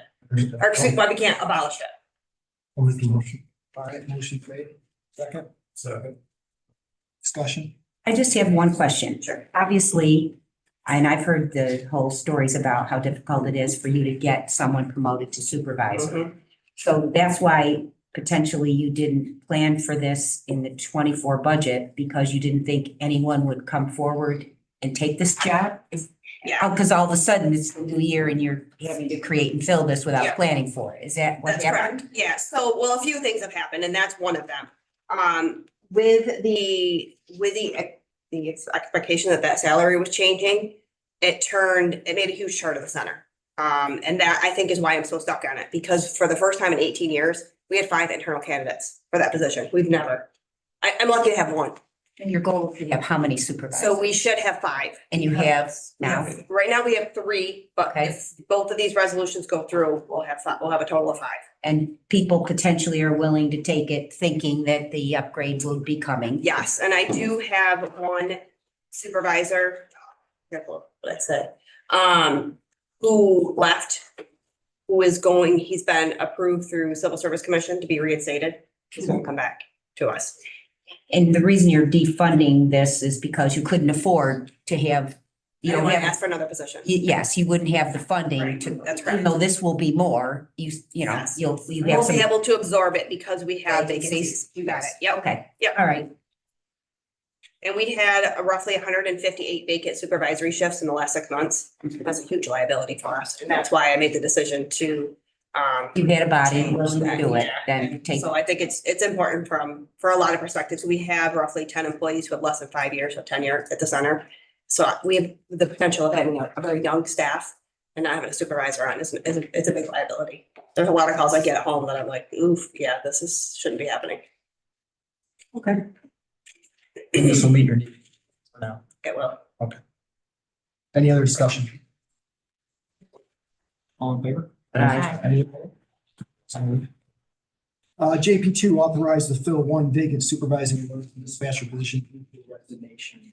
This is just a fill, correct? It's just a fill, Vacancy, yep. it's a fill. Yep. All right, can I get a motion? Yep. A second? Second, Stephanie. Any discussion? And as you said, this is going to help get you defined. You got it. Yep. All in favor? Aye. Any opposed? Oh, I'm sorry. No, that, I'm in favor of that too. And this JP one, it's my understanding, in the new rules of order, there's a personnel committee, and this was discussed prior to coming Yeah. for a vote tonight, right? So this position was, no. No. I know. Oh, okay. This resolution upgrading a position wasn't the subject of the It wasn't. personnel committee? If it was, I wasn't there. Okay. I was not present if it was. Okay, because that's what, Yeah, it would yeah, fit yeah. the So no, I was criteria not. of I was not upgrading. present if it was discussed. Okay. I'm guessing it might have been though, because I did have to fill out a form. Yeah, I mean, there is supposed to be there are 3 people that meet when the salaries are changed or titles are upgraded. Okay. Did this? Never mind. No. Okay. But that would meet the criteria. Yes. Okay. Yeah, whenever there's a create and fill or change in title. All right. Okay. Anything else for Denise? Easy. Thank you.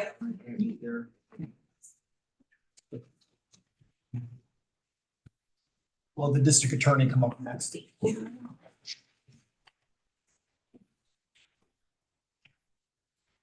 evening, everyone. You have my report, and I apologize, I have a hard time breathing right now. So just an update, I did, myself and my chief assistant, we attended the District Attorney Association Conference in New York City this past week, which was great. It's all the district attorneys from across the state. So that happens twice a year, once in the winter and then once in the summer. We just had a good jury trial conviction, and then we impaneled our new grand jury. They serve about 16 weeks. So other than that, I don't have any updates or any resolutions. How has the new additions to your staff, is that helping you do things? It's been wonderful. Having the experience there as well? It's been wonderful. I mean, having one individual in particular has 25 years experience. It's very nice. It makes things a lot easier. It makes it so that I don't have to take on a full caseload fully myself right now, Right. which is nice. So it opens it up for more administrative duties. Good. Which has been great. Normally I wouldn't step out, but if I could have permission to step out for 10 minutes, I just have to jump on a conference Oh, call. no. If that's You don't have okay. any resolution. I don't. Why are you Yeah. staying then? You can go. That's okay. I didn't want to be rude or anything. Yeah, I'll hurry up and run. Bye. Thank you. Thank you so I much. appreciate it. Oh, yeah, you should stay here till. Yes, thanks. No, I know. So I. Oh, no, I'm not, hey, this is a bro thing here. Mr. Hopkins?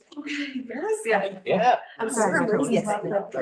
You tell me you're from Newell or West Nile. or whatever. Not here tonight. So you. There's a lot of people. He was here. Party, so. You couldn't think of it. Can't get the One sitting there gets booted. Possibly. Yeah. We temporarily resolved that issue, or maybe tabled it is more accurate. At the present time, we're not concerned. We won't have to deal with that again until maybe the summer or something, but I think a resolution can be. So, other than that, one has to report, there's not, all that different to report. Well, maybe I misread it, but is there any concern about running through the issue? Because of the cost seems to be rising. They budgeted enough to cover, you mean? Services grant? No, I mean, as far as the I mean, if we're talking about, say what we have to be on-call attorneys for CAP, stuff like that. Right. Honestly, this past month was a bit on the low end for us. But there's, of any of our costs, those are maybe least significant of our concerns, because there's always, thus far, we've always had money from our ILS grant to cover that. I think I was referring, I think I was talking about the cost assigned, the counseling program vouchers. The appellate issues. Yeah, so that is a concern. Over the past year, we've had a pretty radical spike in the amount of assignments we're being asked to provide for that. For appeals, you mean? Yeah. As I think Lloyd did outline in his report, it looks like that's because of some changes that have been made to the process over the past year that makes that. By the state assembly changed the law. So attorneys can file paperwork and on behalf of their clients. Correct. Yeah. So it used to be more burdensome to the defendant, which I think have led to a lot of them just not going through. But now we are getting, on a regular basis, we're getting requests for a lot of assignments on appeals. I think that this past, I think in January, I don't have the number, I want to say 12, we had made 12 assignments in January. We're a few days into February, and I think we've had 5 requests so far that have, as of yet, not been assigned. So there are some concerns, Can they ever get denied? No, because they would have already met the qualifications for being Okay, these are- indigent. No, I don't mean for funding, but the appeal itself. That's a court decision? Yes. Yes, okay, In fact, I mean, a great deal of them are. right. So. And that's out of that's a voucher grant program. Mhm. And is that, those funds, are they handed out by the state each year determining based upon how many cases you handle a year? I mean, would your funding go up if we handle more cases, or is just flat them out and take it or leave it the best you can? At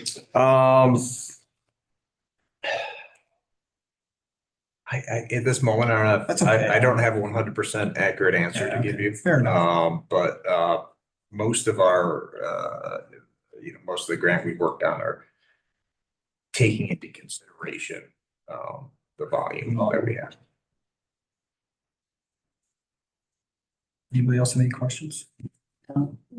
I thought you were Yeah. going with, do you think that the county's local share will? Well, that's kind of I what my mean, we thought process budget how is, much right? local money we're gonna spend on this program, and last year we were short because of the increase in rates.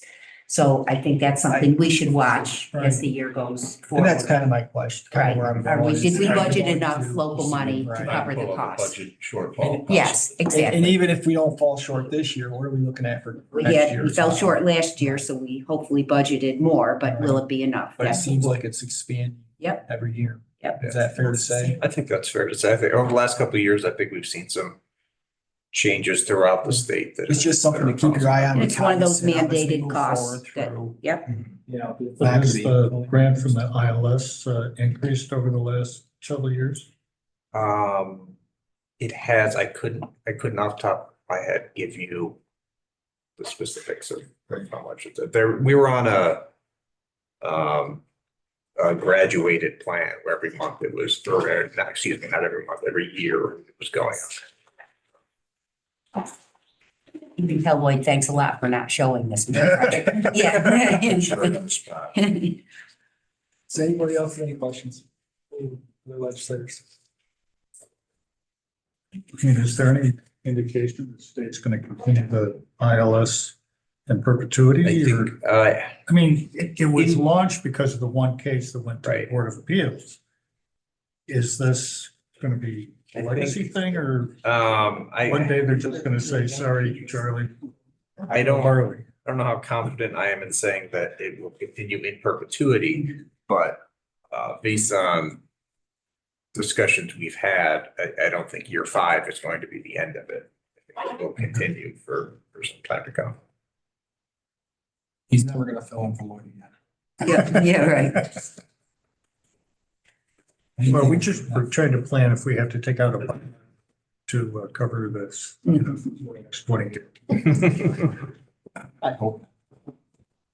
Anything else? You're up the butt. Thank you. All right, thank you. Good evening.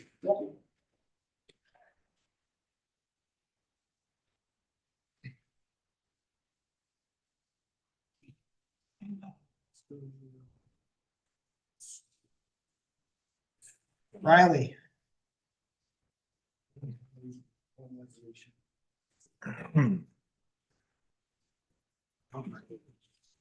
Good evening, everyone. So you've got my report in front of you, as well as I tried to send a lot of additional information related to ambulances out late last week, just to try and bring everybody up to speed on where we are with a little bit more depth than just a couple lines within a report. I guess I'll just ask at this point, do you have any questions for me on any of the above? I know we talked the other day, but just for the committee's sake, what's the time frame that you're looking, because you're still with the state, what's the time frame that you're looking at that? I wouldn't be able to put a date on that. We're talking months though. New Year, no, it No? should be within weeks if we're at the point. When we first approached the Municon process, it was supposed to be expeditious and had to be approved within a week. But we're finding that there's answers that we're getting one day from Central New York Region of EMS and then another day from New York State Bureau of EMS. There's some conflicts within policy versus statute, and that's why we've got the level of information that we have. All of that's been submitted. They have set a number aside. I'm hoping within weeks or within days that we should hear something, but to put a timeline on that, I wouldn't be able to say at this point. So last time you were here, you said the process was more lengthy or there's other things involved that you were aware of, that's been resolved? We've submitted the additional information that basically they wanted a list of our available ambulances. And then we filled out the form that said, we have no ambulances. We are not going to own ambulances. But that's one of the policy disputes where it is not codified or it is not in state statute that you must have ambulances inspected in order to obtain your Municon. Whereas state policy is requesting that you have those contracts in place and that you have ambulances to be inspected. It's incredibly duplicative because if I hire Anna ambulance and you already are inspected by the state, to provide that ambulance, now you have to have a second inspection completed for a second CON. And that's wherein lies the issue or lies the problem. And so we submitted that to basically say we currently don't have any, and any inspections would be pending contractor MOU signature. And hopefully that paper is one of them that will satisfy the state's requirements in order to approve this. And until the CON is approved, it's all mutual aid, right? Correct. Yeah, and that's how we're getting by.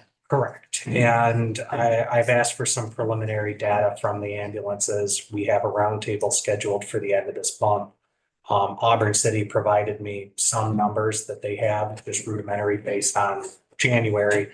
You're looking at about 1 in every 6 calls for Auburn City ambulances to outside towns and entities as a response. The breakdown in how many ambulances are coming back into the county or from the county into the city, those are a little bit harder to differentiate based on how they appear in Spillman or our computer-aided dispatch system. But you're seeing still a considerable percentage where Troop, Fleming, Owasco are filling in or coming into the area for the city. Because we're out of the area. Because they're out of the area. That's one of the issues is AMR had a bench depth of 2 rigs during the day. Auburn City Ambulance has 4 to 5 rigs on during the day and then 3 on at night. And as the calls come in, regardless of the territory that they're going to, they could send 3 rigs out of the city and then you're pulling 1 into the city to cover. We're seeing a lot of high volume with the volunteer agencies. Troop, Owasco, and Fleming have truly stepped up, but they're getting absolutely hammered in terms of response. Owasco hasn't run 60 calls in a month beyond storm events, severe weather events. in a number of years, but they were at 60 by the 18th of last month. And so that's a pretty steep increase that I don't know how long it's going to be sustainable for some of these volunteers to be hammered the way that they are. I think that's the $1 million question.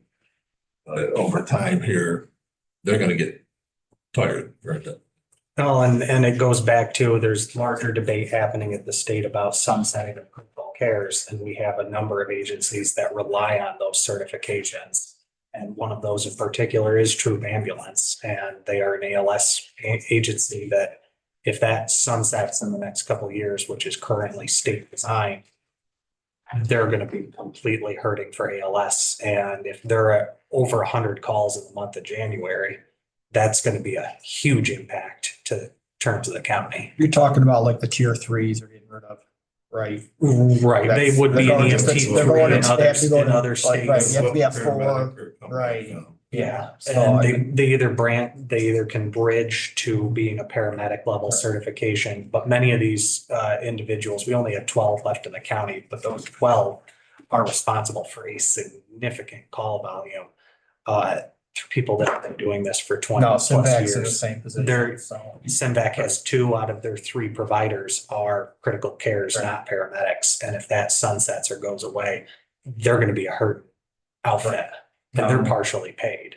There are some things in the state budget that would be helpful if they were to pass in terms of what they get reimbursed for and things that are not being reimbursed I for was just now. on, I was just on a call yesterday, reviewing part of the state budget as it relates to the health and mental hygiene portion and pushing forward, a lot of these designations related to EMS, particularly raising the Medicare, Medicaid rates.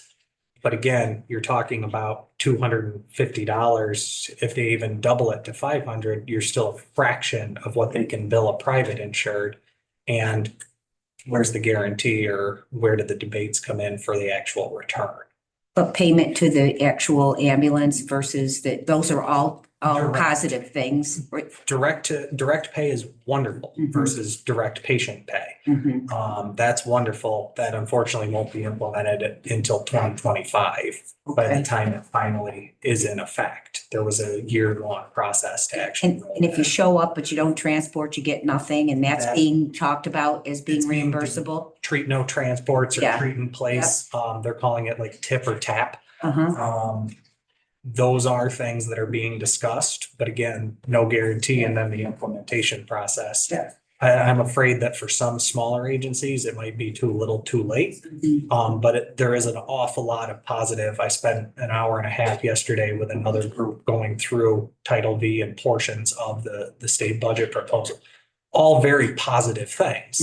There's some that it gets into debate with some of the more corporate entities, and Onion, which is another entity that's involved. Not our pig, not our farm, but I do think that there's an awful lot that's coming down the pipeline that could be beneficial in this rescue EMS package. Anything else? The only other thing is, it says you'll move forward with the RFP for the For the tower? Yep. And then you can send an RFP out, and then we have the debate of The final. where are we gonna pay the financing of. The final total will hopefully come from RFP. I got it today. I have all our final construction documents were received at about 2:00 this afternoon from Colliers. Everything related to specs is ready to be worked out with Amanda O'Grady and purchasing to roll to an RFP. I know they gave us the updated estimate of that 1.7 to 1.9. Again, I won't believe that until I see it from a direct contractor, and then we'll actually know what we're looking at in terms of cost.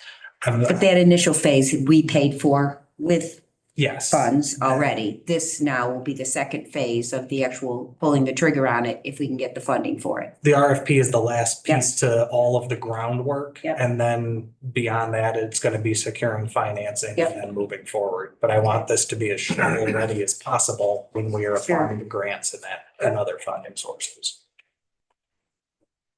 And then I have one resolution this evening. Go ahead. I know you've been working with Fairhaven as far as, paying off the eclipse. My question to you is there any other municipalities in that northern zone of the county that might want to look at an incident action plan or? This is our county eclipse plan in draft format currently. We've been reaching out with many other agencies. We actually had our local emergency planning committee meeting today, LEPSI. And we distributed and talked about it with many of the players that are involved. We're planning another meeting with all of the local fire and EMS agencies in the North Country to see where we can fill into this. Ultimately, local rule, home rule. So we might see some of these ICS forms kind of go away. We won't have quite as much designation. But the idea is we will at least, and you should see a resolution next month, have a plan in place for the county for various staging of resources and other Yeah, information. kudos to Fairhaven for being proactive. I just didn't know if there was any other municipalities that might have good faith, did a little pride to say, hey, you might want to be looking out for. We've had a lot of discussion because essentially the path of totality runs from about Union Springs north. So there's been discussion with various fire battalions throughout the county to try and bring them up to speed. Some of them are completely, not to use a pun, in the dark about it. And I didn't even mean to do that. So that worked well. But really looking at some of these resources to talk to the Fairhaven fire chief, he's more or less, 10,000 more people in Fairhaven. That's just another day in July. Well, it's a little bit different in the traffic that's involved. So we are working on it. I know I won't repeat all of this verbatim. Jonathan was at the same meeting as well as Brian and Fairhaven to at least bring the village and the town of Sterling kind of onto the same page. This is a very strange event. There is no metric to judge exactly how many people we're going to have. We've been working with the Office of Tourism and trying to guess or factor in number of hotel rooms booked and otherwise. If you want to book at the Holiday Inn, it's about $350 a night, the 2 nights related to this. But there is no metric to truly gauge until closer to the actual day of. And even then, you're going to see people that are chasing this. And so they're not going to stay. They're going to try and carry on to the Adirondacks to continue staying in. I invite you all to Sterling. We're gonna get over 3 minutes of darkness. Something like 3 minutes and 20 seconds or something. Like 17 seconds at exactly 3:22 Yeah, PM. I don't know. We get like a long period of time, I think, right? Yeah. From what I've heard, one of the Yeah. longer periods of time. So, yeah. So our plan is with Fairhaven being kind of the largest focal point of the county, having the bay out there and everything, is we will be looking at moving resources should the local incident commander want it up there for our assets as well as working with the sheriff and developing at least a traffic control plan for public as well as emergency vehicles. So if you want to talk about the eclipse in length, I'm your guy. And we can chat further. Dark, I think. Yeah. Just make sure you wear your special Where's Anna? You need us. I can hear that. Oh, man. If there's no further questions on report or bringing things up to speed, I do have one resolution. We did budget for 2024, a small increase in our deputy county emergency services coordinators. That's fire, EMS, and hazmat. These are stipended positions. I have 10 of them in total that cover various sections of the county. Together, these guys make up the work of about 3 full-time people. And I'm just trying to bring them up to a flat $2,000. Make the motion for that. I'll second. Any discussion? All in favor? Any opposed? Alrighty. Thank you. Thank you much, folks. Oh.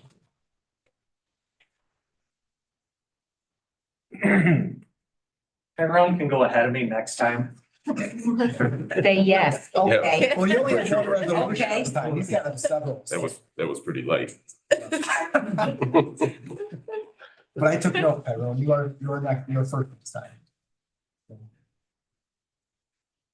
Good evening. You have my report. Yep. Any questions on anything in my report? No. I have 3 resolutions.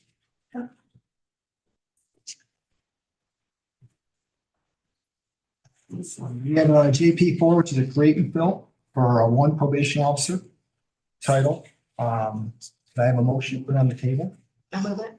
A second. All right, just a quick note on this. This is something we worked on since the last meeting. I want to give some credit to Elaine for helping me with this, and we're reaching out again with Lynn, and we actually found funds that make this position budget neutral.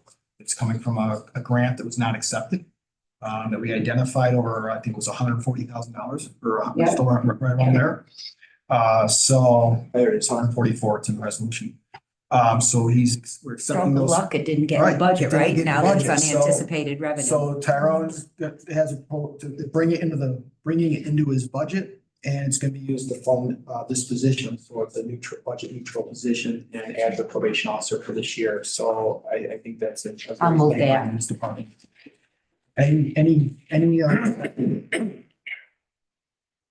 all in favor? Any opposed? I do think you made a very compelling case last month. I was find out that this was available. I'm sure you were Yeah. thrilled too. I appreciate Yes, it. yes. Yeah. JP5 is to authorize and fill a probationer officer one position. This is due to a retirement, correct? Correct, And this is the position that we're filling early correct. as well? Yes, So you have your probation officer is retiring off the books in April.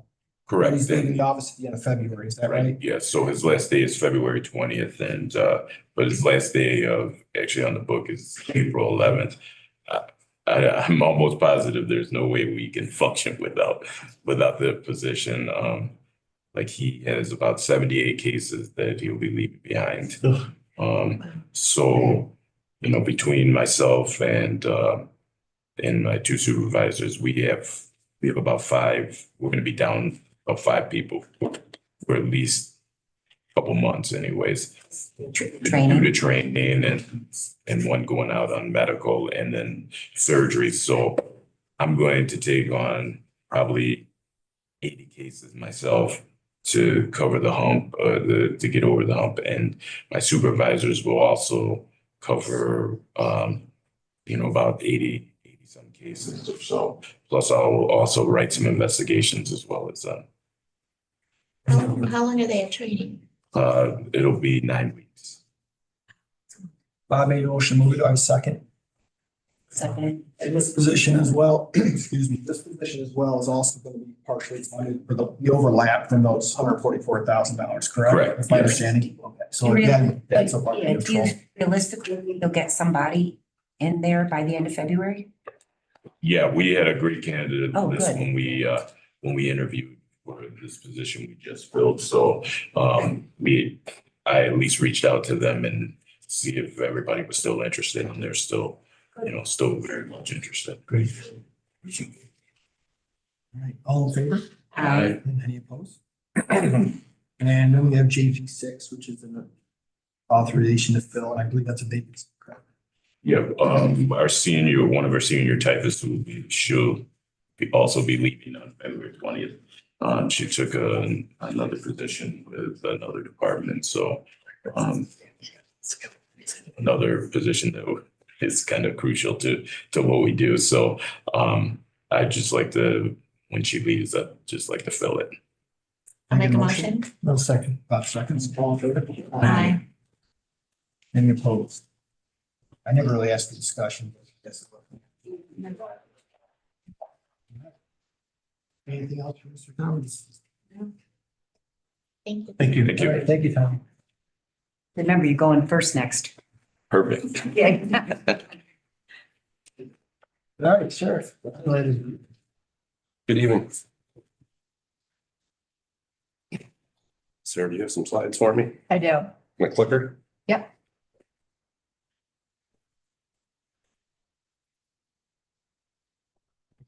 Can I do it from chair? Yeah, I think so. Sign.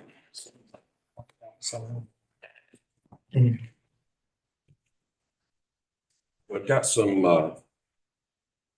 information for the committee, some stats. Yeah. Yeah, sure.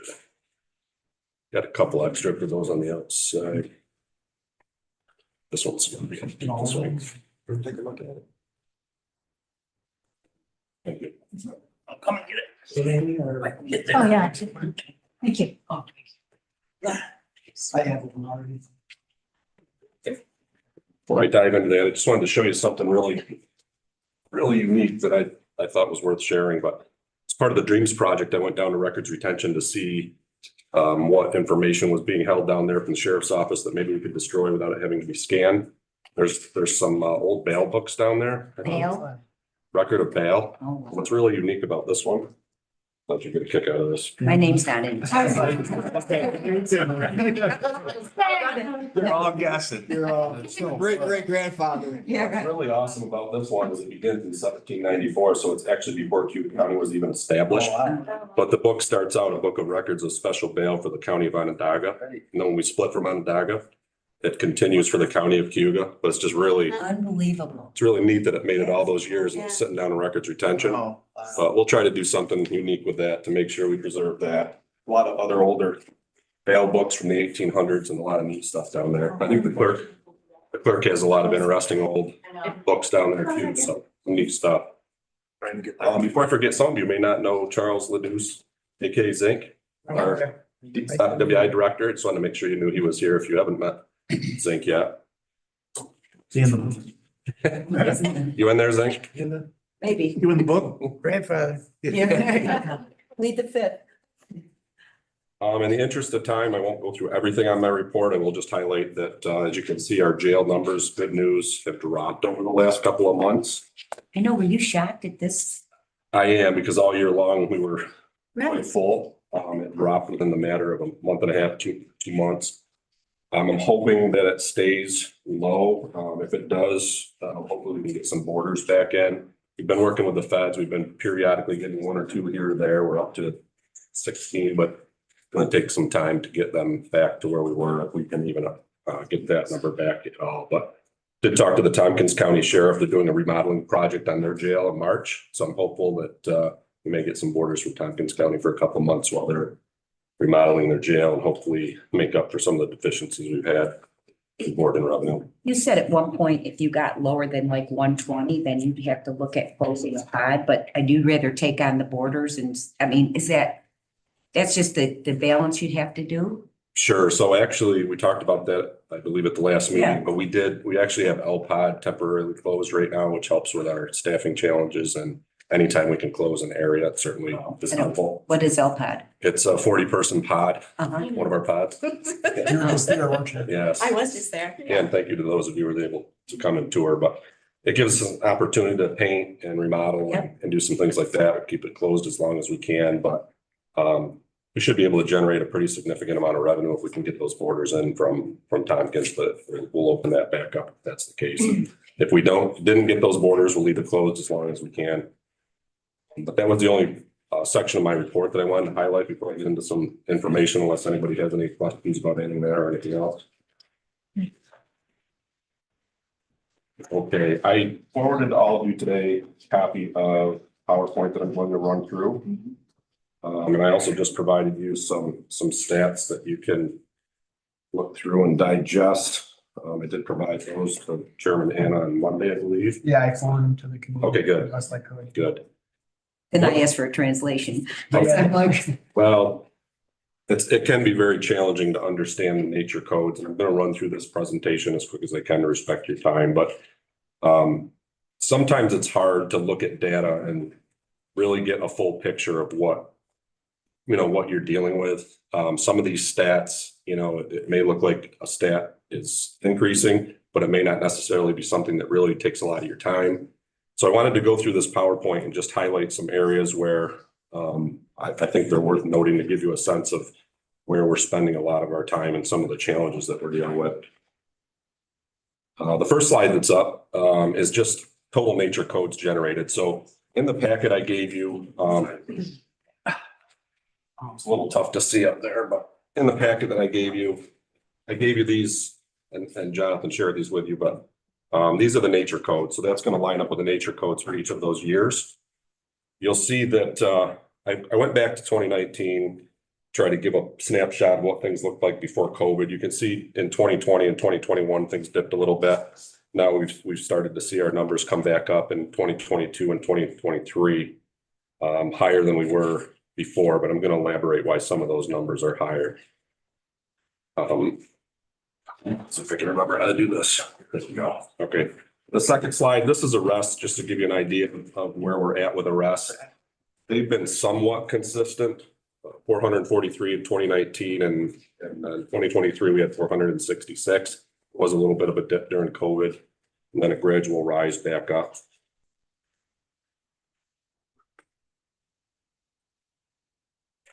The next slide, this is traffic enforcement and DWI arrests. I included this because I think this is a very important service that we provide. I think traffic safety is really a priority. We try to do the best we can without a dedicated car doing traffic enforcement. Prior to me taking over as sheriff and for a short period of time in 2019, we did have a dedicated traffic car that would just basically go out and address traffic complaints, address traffic issues, look for speeders or anybody else violating the vehicle and traffic law, look for DWIs. We don't have a dedicated car now just due to the fact that we had to take that car and prioritize that to be another car holding a post just due to the call volume and the number of cars we currently have out there. So we don't have a dedicated patrol, but we certainly make traffic enforcement still a priority for our cars that are out there manning posts. You will see kind of a sharp increase in DWI arrests in 2022. In the second graph to the right there, the orange bars represent number of traffic stops and the blue bars represent actual tickets issued. But you can see as we stop more cars, we make more DWI arrests. It kind of goes hand in hand. So I think it's something obviously we need to continue to be very aggressive about because there's a lot of people out there, unfortunately, that are drinking or using drugs and driving. This is a concerning slide to me. This is a slide that touches on use of force. Use of force incidents on the road and in the jail have really gone up sharply. It's very concerning. I can tell you I don't have data for you prior to 2019, but we never had stats like this prior to 2019. In fact, it really wasn't anything that was really ever on our radar because we didn't have that many cases where we had to use force. So this is concerning to me because we certainly need to make sure that our people have backup when they need it. They're utilizing force more often, not only with arrests, but mental health incidents at times when there's no other alternative. I think some things impacting that. In 2020, I think bail reform has been an impact. I think it's emboldened some people to fight with the police. It just goes hand in hand with that. And if you look at the HALT Act was implemented in 2021, and the orange bars show use of force incidents in the jail. So in 2023, it's a very concerning jump in the number of use of force incidents. And I know some of you recently have seen a video of one of our officers that was assaulted in the jail on your tour. And unfortunately, we're dealing with more and more of that, but very concerning. And I think that trend with the use of force is going to continue. The next slide addresses evictions. Our civil division, we are tasked with enforcing evictions. There was a moratorium for 2 years, 2020 during COVID and 2021. And coming out of that in 2022 and 2023, we've seen more actual evictions than we've ever seen in our history each year. And I'm concerned that trend is going to continue with the issues with, lack of housing, people unable to pay their rent, they're losing their housing. And one thing that's very challenging right now, prior to 2019, when somebody would be engaged in an eviction process, typically we would go turn the house over to the landlord, help them change the locks and turn the house over to that individual. When the eviction was executed, typically the people that were living there were gone. They'd found some other place to go. That's not the case today. We're seeing more and more people that are there when we get there. They've got all their belongings, they've got their family, their kids, their pets. We're stuck there trying to deal with getting them out because the house has to be turned over to the landlord, trying to find them housing. And DSS is unable to provide emergency shelter until they are actually homeless. So until we go there and enforce that eviction, they can't get temporary emergency housing. So it's putting a real strain on our deputies that are dealing with evictions, and it's taking a lot of time to deal with that. And not to mention, there's always a concern with safety. And I highlighted some just some headlines from across the country of evictions that have gone bad and how dangerous they've become. But we're trying to be very cognizant of the fact that, you know, we need to have a couple of deputies engaged with these evictions, certainly for officer safety reasons. Does anybody have any questions on any of these as I'm flying through them? Again, I just want to be respectful of your time. The next slide deals with mental health calls, overdoses, and welfare checks. The blue represents known mental health calls that when we're going to them, the dispatcher is aware or we're aware that it's an actual mental health situation, whether it be called in as a mental health concern or a suicide attempt or an actual suicide. That's the total number of incidents that we responded to in each of those years. The orange bars are actual overdoses that the sheriff's office responded to. We have seen a reduction in those, which is definitely a good thing in our community. The bulk of those types of incidents are in the city of Auburn when we look at our county as a whole. But we do have a fair number along with the state police. The state police numbers are not represented there. Those are just ours. And then the gray is the check the welfare calls. We've seen a significant uptick in those. And this is an area where when you try to break things down, we're seeing, you know, we're spending a lot more time with these check the welfare calls. They can be calls where initially we're called to check on somebody's welfare because they're not acting right. It could end up being a mental health call. There's situations where maybe there's a custodial battle between parents and one parent calls on us to go check on the kids. It can be any number of things, but you can see between 2019 and 2023, we've had a pretty significant uptick in the number of those calls. And when it's a mental health call, we're on those calls for quite some time. At times, we're either at the hospital, we're utilizing our iPads to link up with mobile crisis services, or having mobile crisis come out. So I haven't done a deep dive into each one of those check the welfare calls, and I can't tell you how many are, you know, a certain type of call. That's difficult to do. We'd have to go back through every single case. But I just wanted to highlight that these are very challenging stats here. I guess were you hoping that those numbers would go down with this mobile crisis where you don't have to involve law enforcement, or that hasn't taken off to that level at this point in time? I think that we've reduced the amount of time that we would have spent otherwise. I think the iPads and mobile crisis have really been. So you might still go, but you're not stuck there for hours and hours, is that? Sure. Okay. Some cases we get to them, we can't utilize mobile crisis or an iPad because it's very clear the individual wants to inflict serious harm on themselves, so they have to go to a hospital. Cases where we can't really make that call because we don't have the expertise, we might utilize the iPad to link up with mental health services or have mobile crisis come out and make that assessment. But I think if we did not have those services currently, I think you'd see the amount of time that we're spending on these calls be a lot more. You're still going in the first instance, and that was the hope that eventually you won't be going in the first instance? Yeah, so I think there are cases, and I can't speak to those. Lauren might be able to, but if somebody's dialing mobile crisis directly, which I think is happening, they're getting those services without law enforcement being involved. I don't know how often that's right, and that was really the goal, right? Sure, and I'm sure that is happening. Okay. I don't track that or know what that would look like. So I just have a quick question.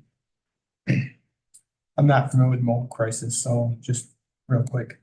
So if your deputies respond and they determine the individual is not 941, then they're not going to transport, but obviously the individual, because they can't articulate self-harm or can't articulate a threat to someone else.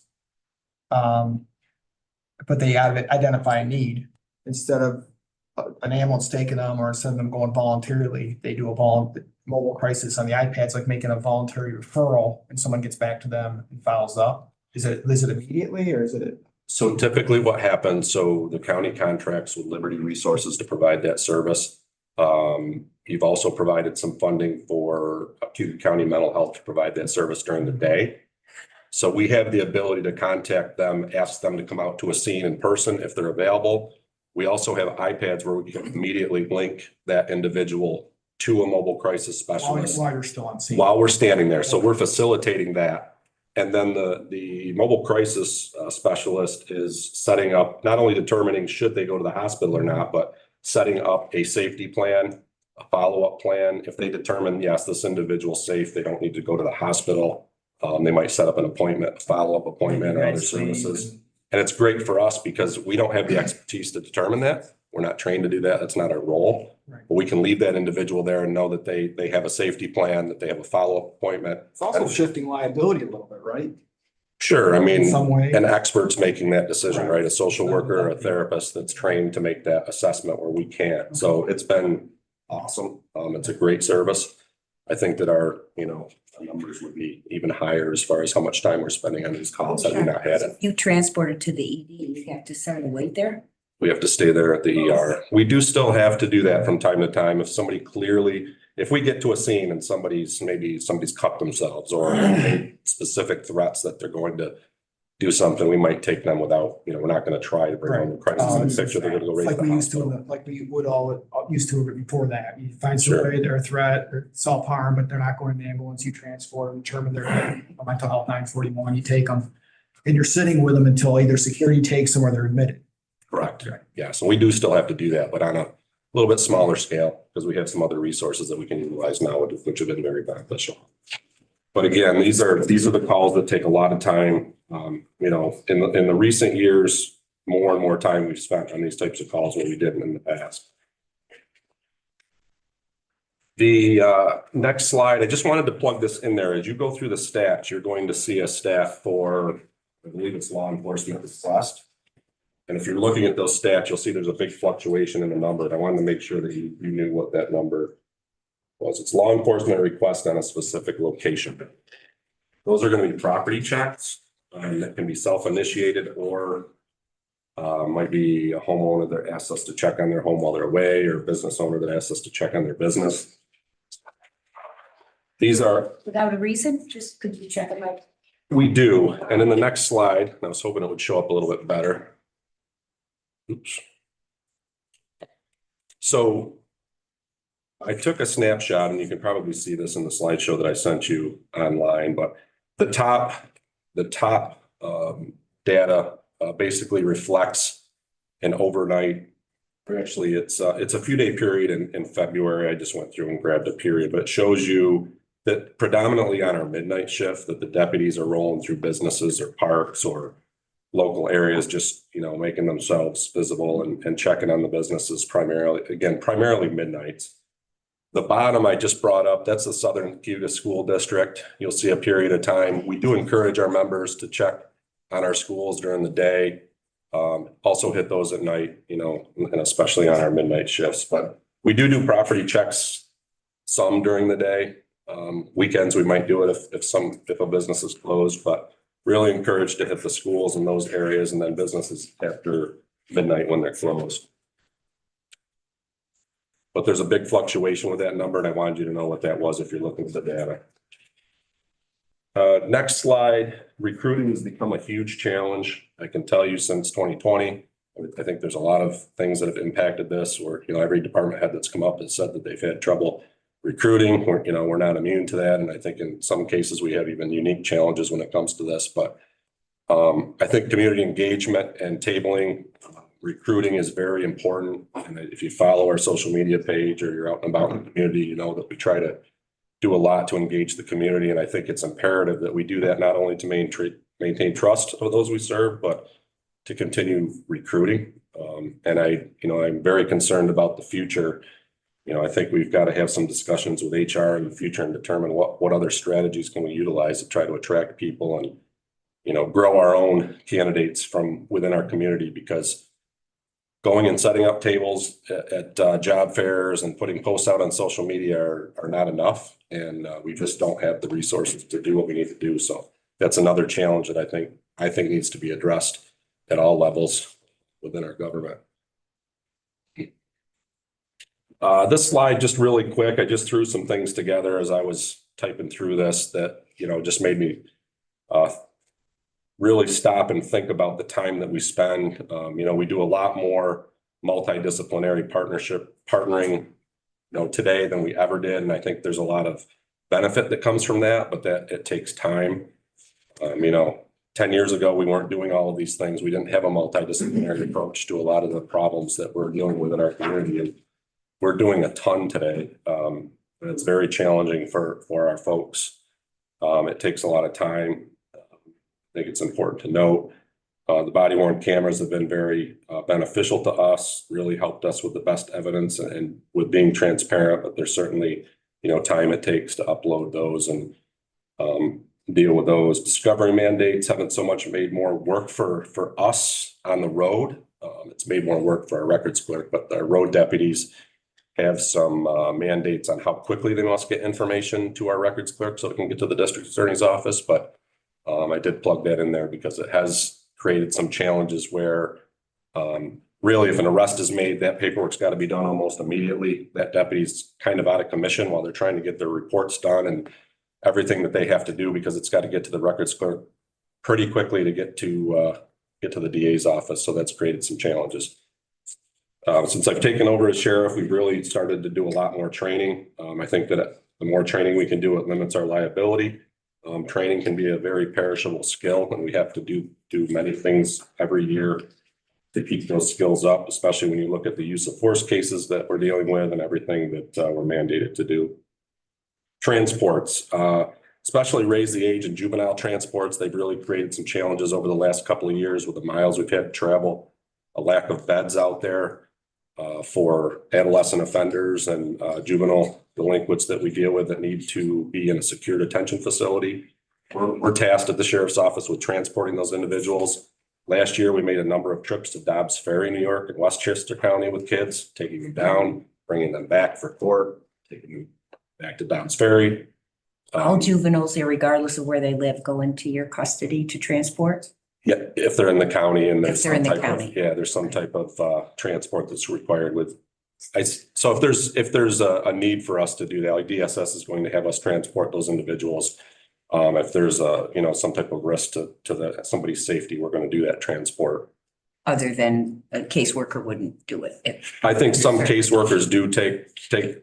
I mean, I don't know if Brittany knows that, but I think some caseworkers will provide some transports, but we're doing the higher risk transports. Once they're placed. Mhm, yes. The department will do transports depending on how. Oh, this is a the placement level in of- detention prior to placement maybe, or What was that?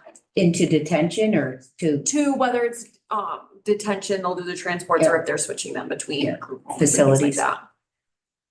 And if it's some type of crime has been committed and that juvenile needs to be locked up in a secure detention facility, we're doing that transport. 2-car calls, I mean, we're being more cognizant as ever with the level of use of force incidents and trying not to put our people out there, by themselves. We have 4 cars out there on the road right now, covering a 700 square mile area within the county. Typically, the state police have 2 to 4 cars on any given shift, working with us and partnering with us. But I just think it's important to note that, there are areas of our county that can not get the same level of coverage as some, depending on, where the call volume is and what's going on. Chairman Ann and I had spoke about the fact, I did ask for some additional positions in the budget last year due to the fact that the legislature was concerned about a lack of response to some calls at the northern end of the county. So I put those requests in there. Some were removed, but if we want to respond and address those types of things, then obviously you have to have resources to do that. were you just able to send 3 individuals, the 2 vacancies you had and the other one to training? We did. We have Okay. 3 going into the academy. We do still have 1 open position that is approved with your last resolution. Okay. We did have 1 deputy or 1 person that had been hired and has been working with us for a couple of months as a deputy, but he hasn't been to the academy yet. The 3rd individual that I wanted to send, unfortunately, did not pass one of the required tests, so he was not able to go. So we're going to continue working to try to get somebody into maybe an April academy. Maybe I shouldn't say this. You had a probationary too that didn't work out. That is a fail as well. That was in the jail. That was in the jail. Okay, Correct. it's different. All right. And I just want to touch quickly on this. Again, I want to respect your time tonight. I know I'm taking a lot of it, but I feel very strongly about threat assessment and management and building upon what we've been doing already in a multidisciplinary way with mental health, with DSS, Cayuga centers, the Auburn Police Department, sometimes the state police. Currently, we've been working together to address cases primarily in our school districts locally. We want to expand the team. pursuant to our 2022 domestic terrorism prevention plan that we submitted to the state at the end of 2022. We want to expand that to address issues involving adults as well. But just to give you a little bit of background on some of the cases that we've handled, and I put that slide on the right up there because I don't ever want to see a headline where it's our local newspaper reporting that we had something like that here. That was a mass shooting incident that happened in Florida at Dollar General. And that's what keeps me awake at night. That was in 2023, but we've had very concerning cases. During the 2022 to 2023 school year, we had 33 threat assessments that we did. Our team handled very concerning behaviors. We had an individual that stabbed a family member, fired a shot off in the direction of another family member. These are all kids.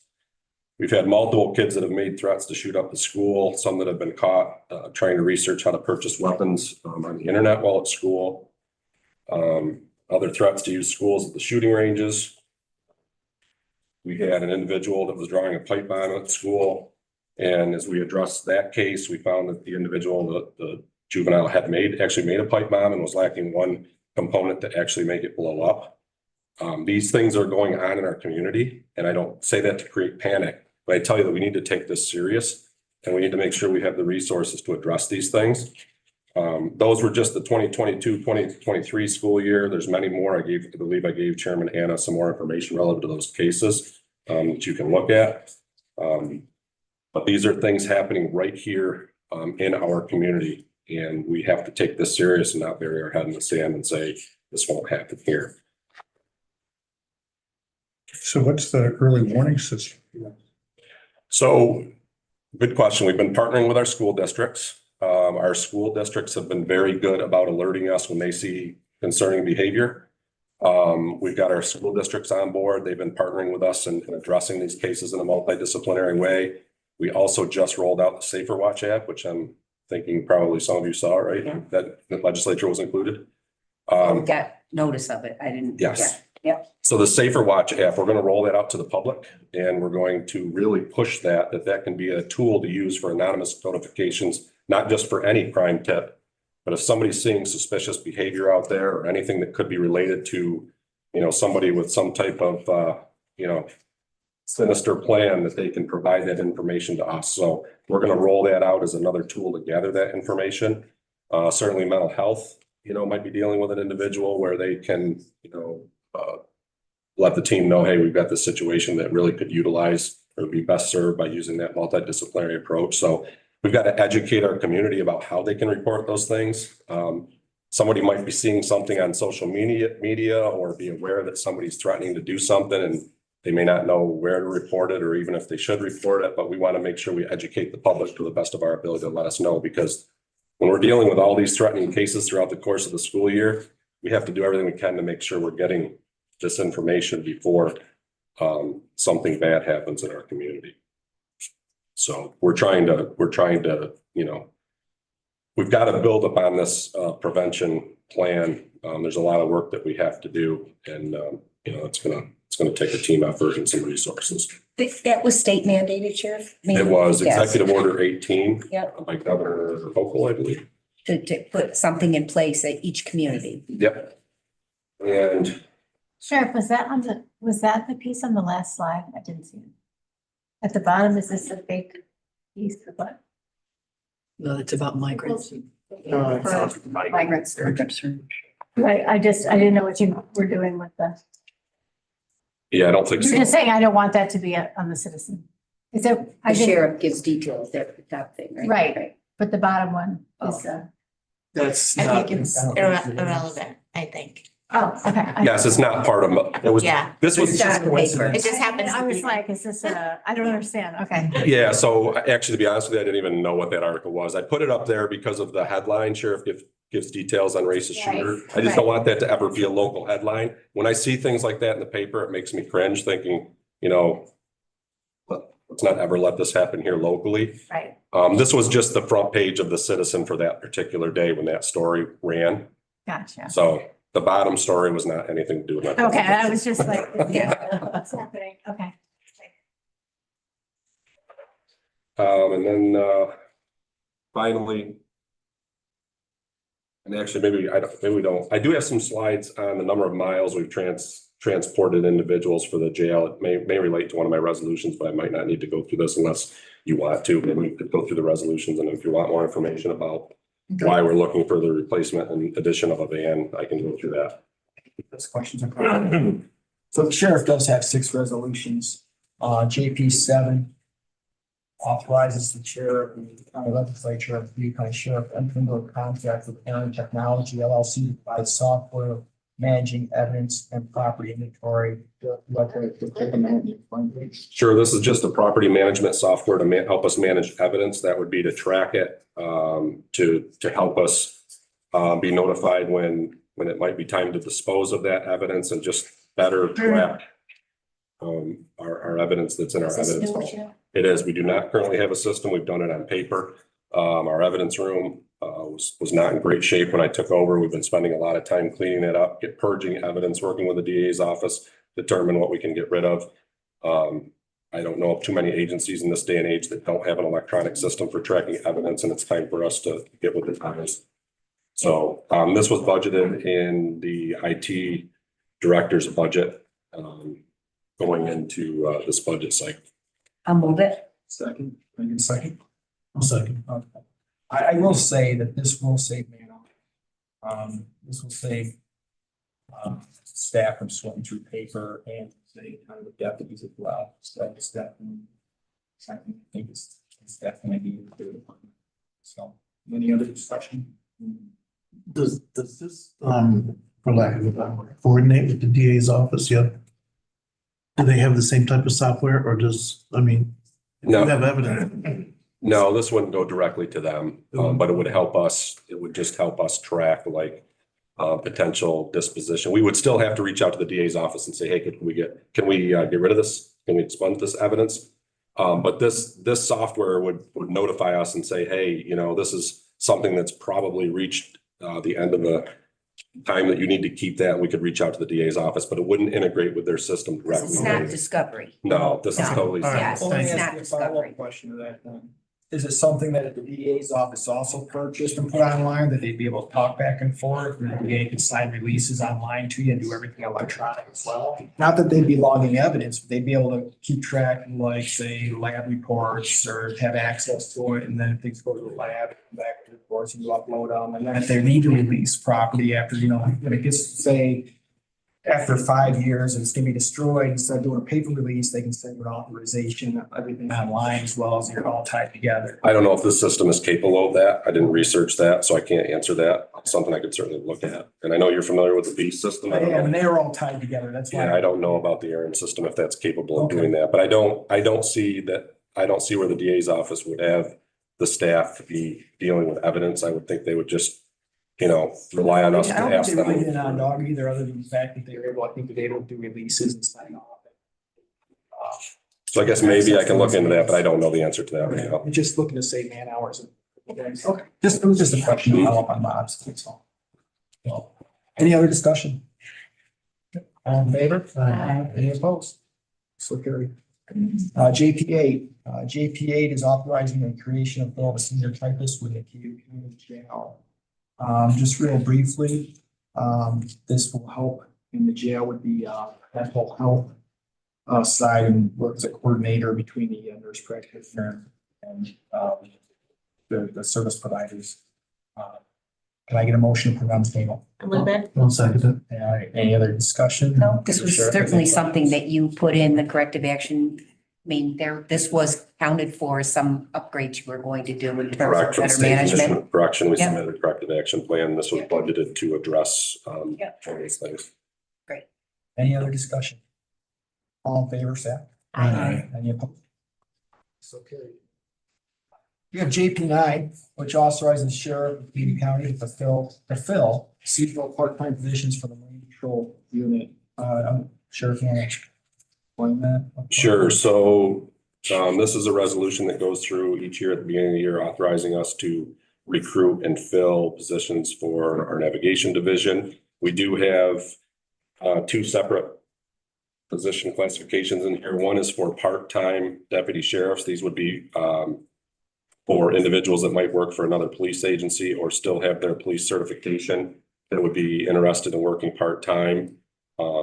It would be better fiscally for us if we can fill those positions rather than utilize our road patrol deputies to fill those slots, because generally we're paying them overtime when they're filling those positions. But if we have the part-timers, we can utilize them. And then we have the navigation helpers, which are individuals who are not certified police officers, but they can go out on the boat and help, navigate the boat or do whatever might need to be done. They're not certified police officers. So I did bump up the salary, proposed salary for the part-time deputy sheriffs, only because we were unable to recruit more than, I think we had one last year, and we're trying to recruit one of those.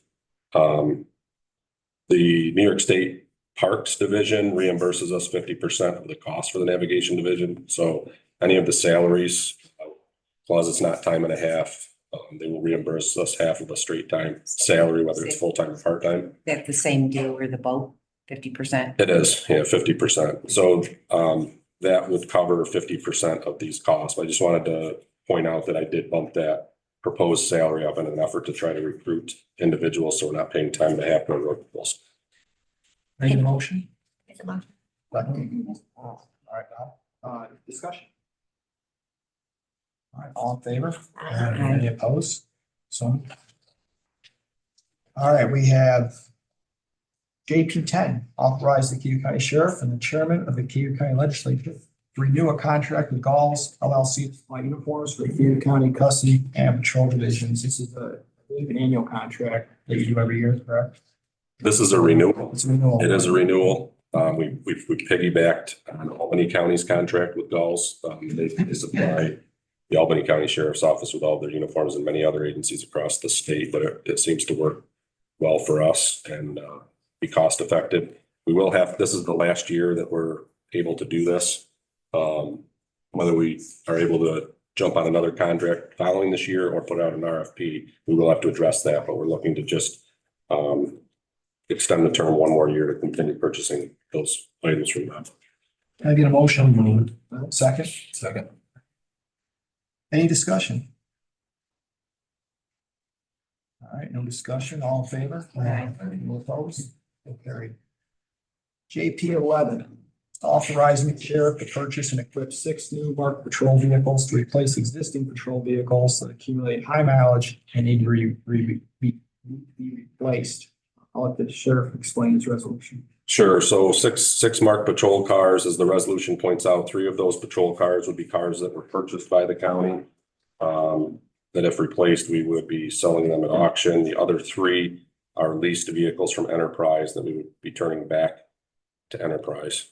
And that's the point I was gonna ask. This will end the leases? Won't end them, but it'll. There'll be some more that have to get turned in because they're leased as well? Yes, and I will point out, so one thing that is useful for us with this lease, I'm not a fan of this program. I wasn't a fan of it, but when the lease ends, which many of our car leases have ended, Enterprise will allow us to keep the vehicles for a much smaller administrative fee. We can continue to utilize them for about, it's like anywhere between $40 and $50 a month, depending on which vehicle it is. But Staying as a lease, but less money? We can drive them into the, basically drive them into the dirt for $40 or $50 a month. And that's what we're gonna do. So we'll do that. But these cars, the 3 that are listed here, need to go. But once they reach the end of their useful life, they will go back to Enterprise. Enterprise will sell them.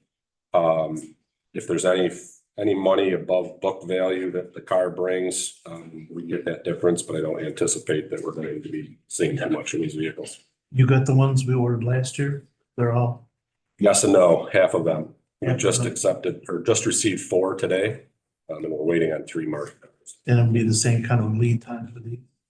I'm hoping quicker, but we haven't ordered cars this year. So it's been a struggle the last few years getting cars, ordering them and getting them in a timely manner. I'm hoping that that's easing up.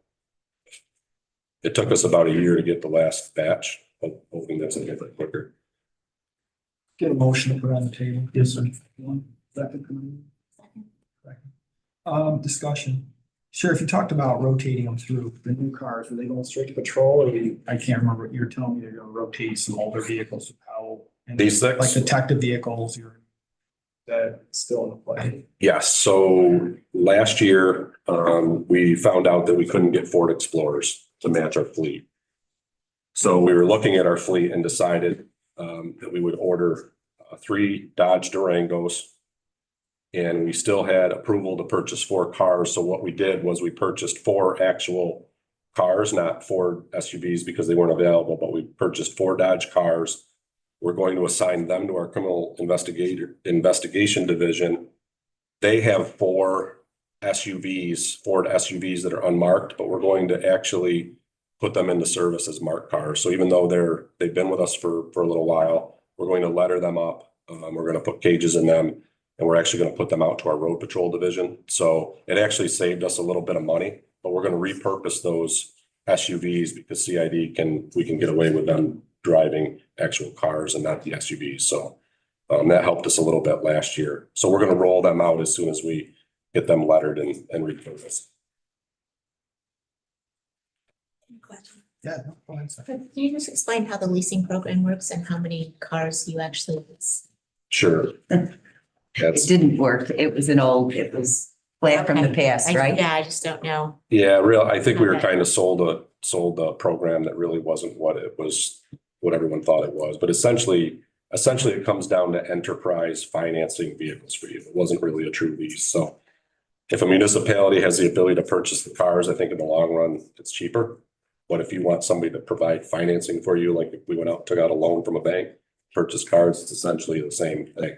So you could just you could rent several cars for a limited amount of time at X amount of dollars. Right. Like you owned it, but it's. Well, but they do have to go back at the end, but then we potentially have some equity in them. It's kind of a weird way that it's set up and the way that they sell it to you. But from what I see, at the end of the day, it comes down to enterprise financing cars for us if we have the ability to purchase those cars. It's cheaper in the long run. And us paying interest and, right? Correct, because they don't lease them to you or provide them to you free. Right. You have to pay for that. So Yeah. I say lease, quote unquote. So it's not a true lease. So we did order initially, in 2019, we took possession of 20 vehicles.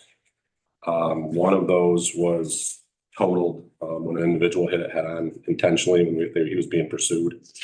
So one of those was totaled, came out of service. We're down to 19.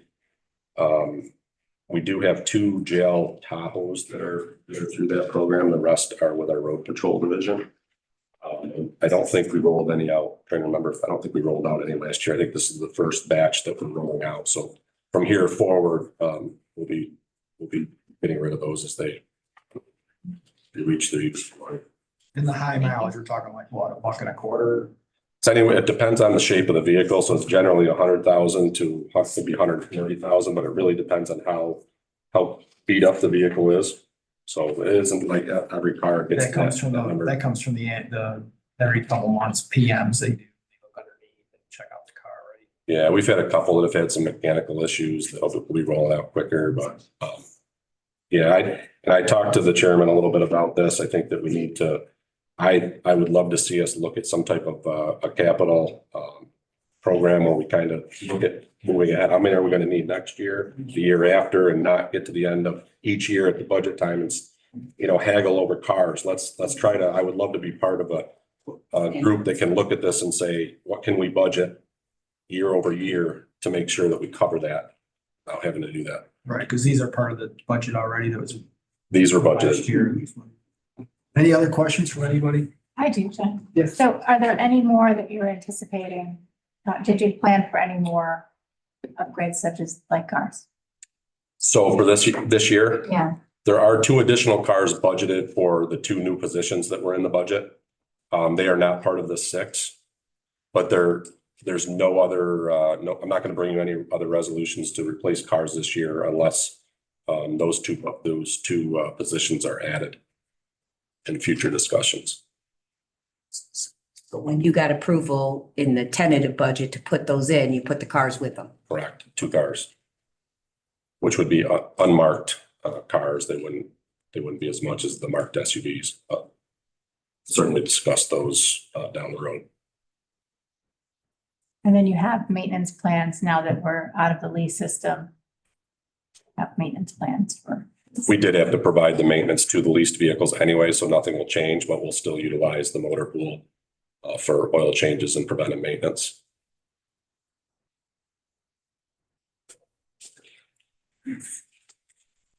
Any other questions?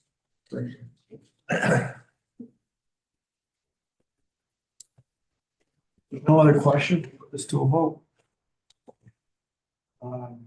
All in favor of the Carson Sheriff, aye? Aye. Any opposed? It's carried. The next one is JP 12. It is authorizing the sheriff of Cayuga County to purchase 2 vans to be utilized by the custody division.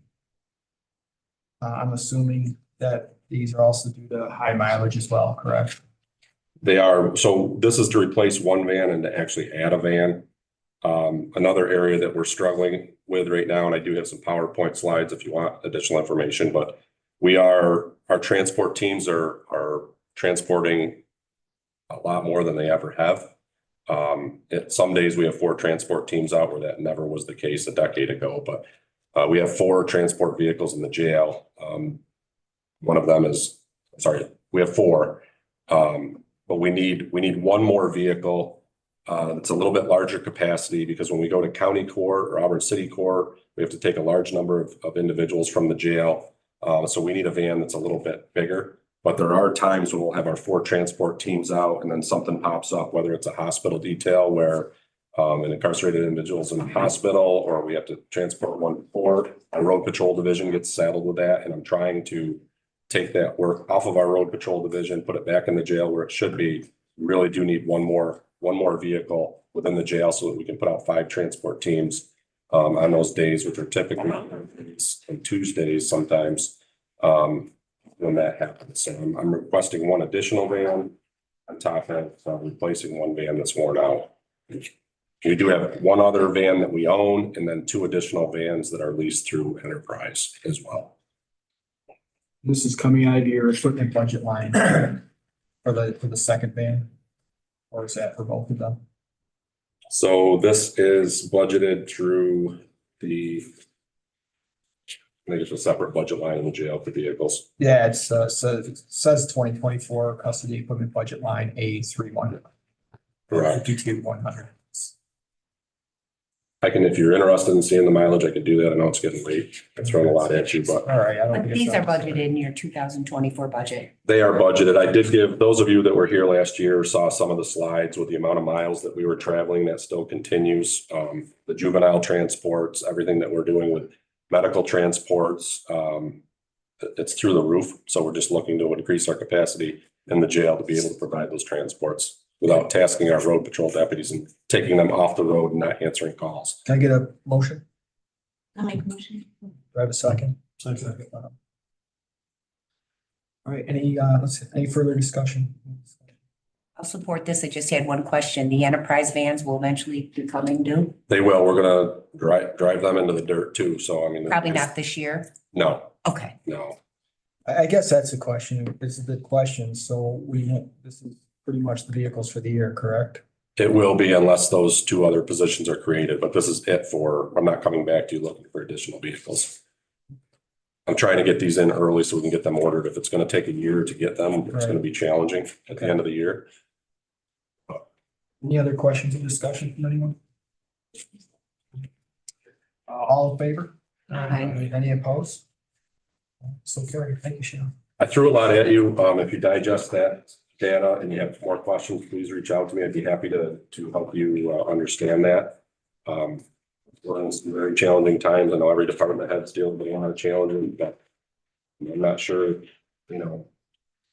what can be done to proactively address some of these things we're dealing with in our community. But these challenges are going to continue when we're looking at the state of mental health in our community and homelessness and everything we're dealing with. And, we're not immune to having to deal with a lot of these things. So, if there's things that we can do proactively to address some of these things, I would love to see it, because the last thing I want to do is continue to see our department grow when our tax base isn't growing. I get that and I respect that, but these challenges are becoming more and more hard to meet for not just me, but I know a lot of our department heads. So I'm very, very cognizant of that.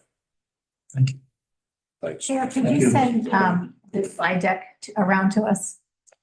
I don't have my email open, so I. Yeah, he did, he sent it. I did send it to this committee and I believe I copied you, Okay, but I'm happy to, I could send it to the legislative email once again if you'd like me to do that. appreciate it. Will do. Thank you. Thank you. And a motion to, Adjourn.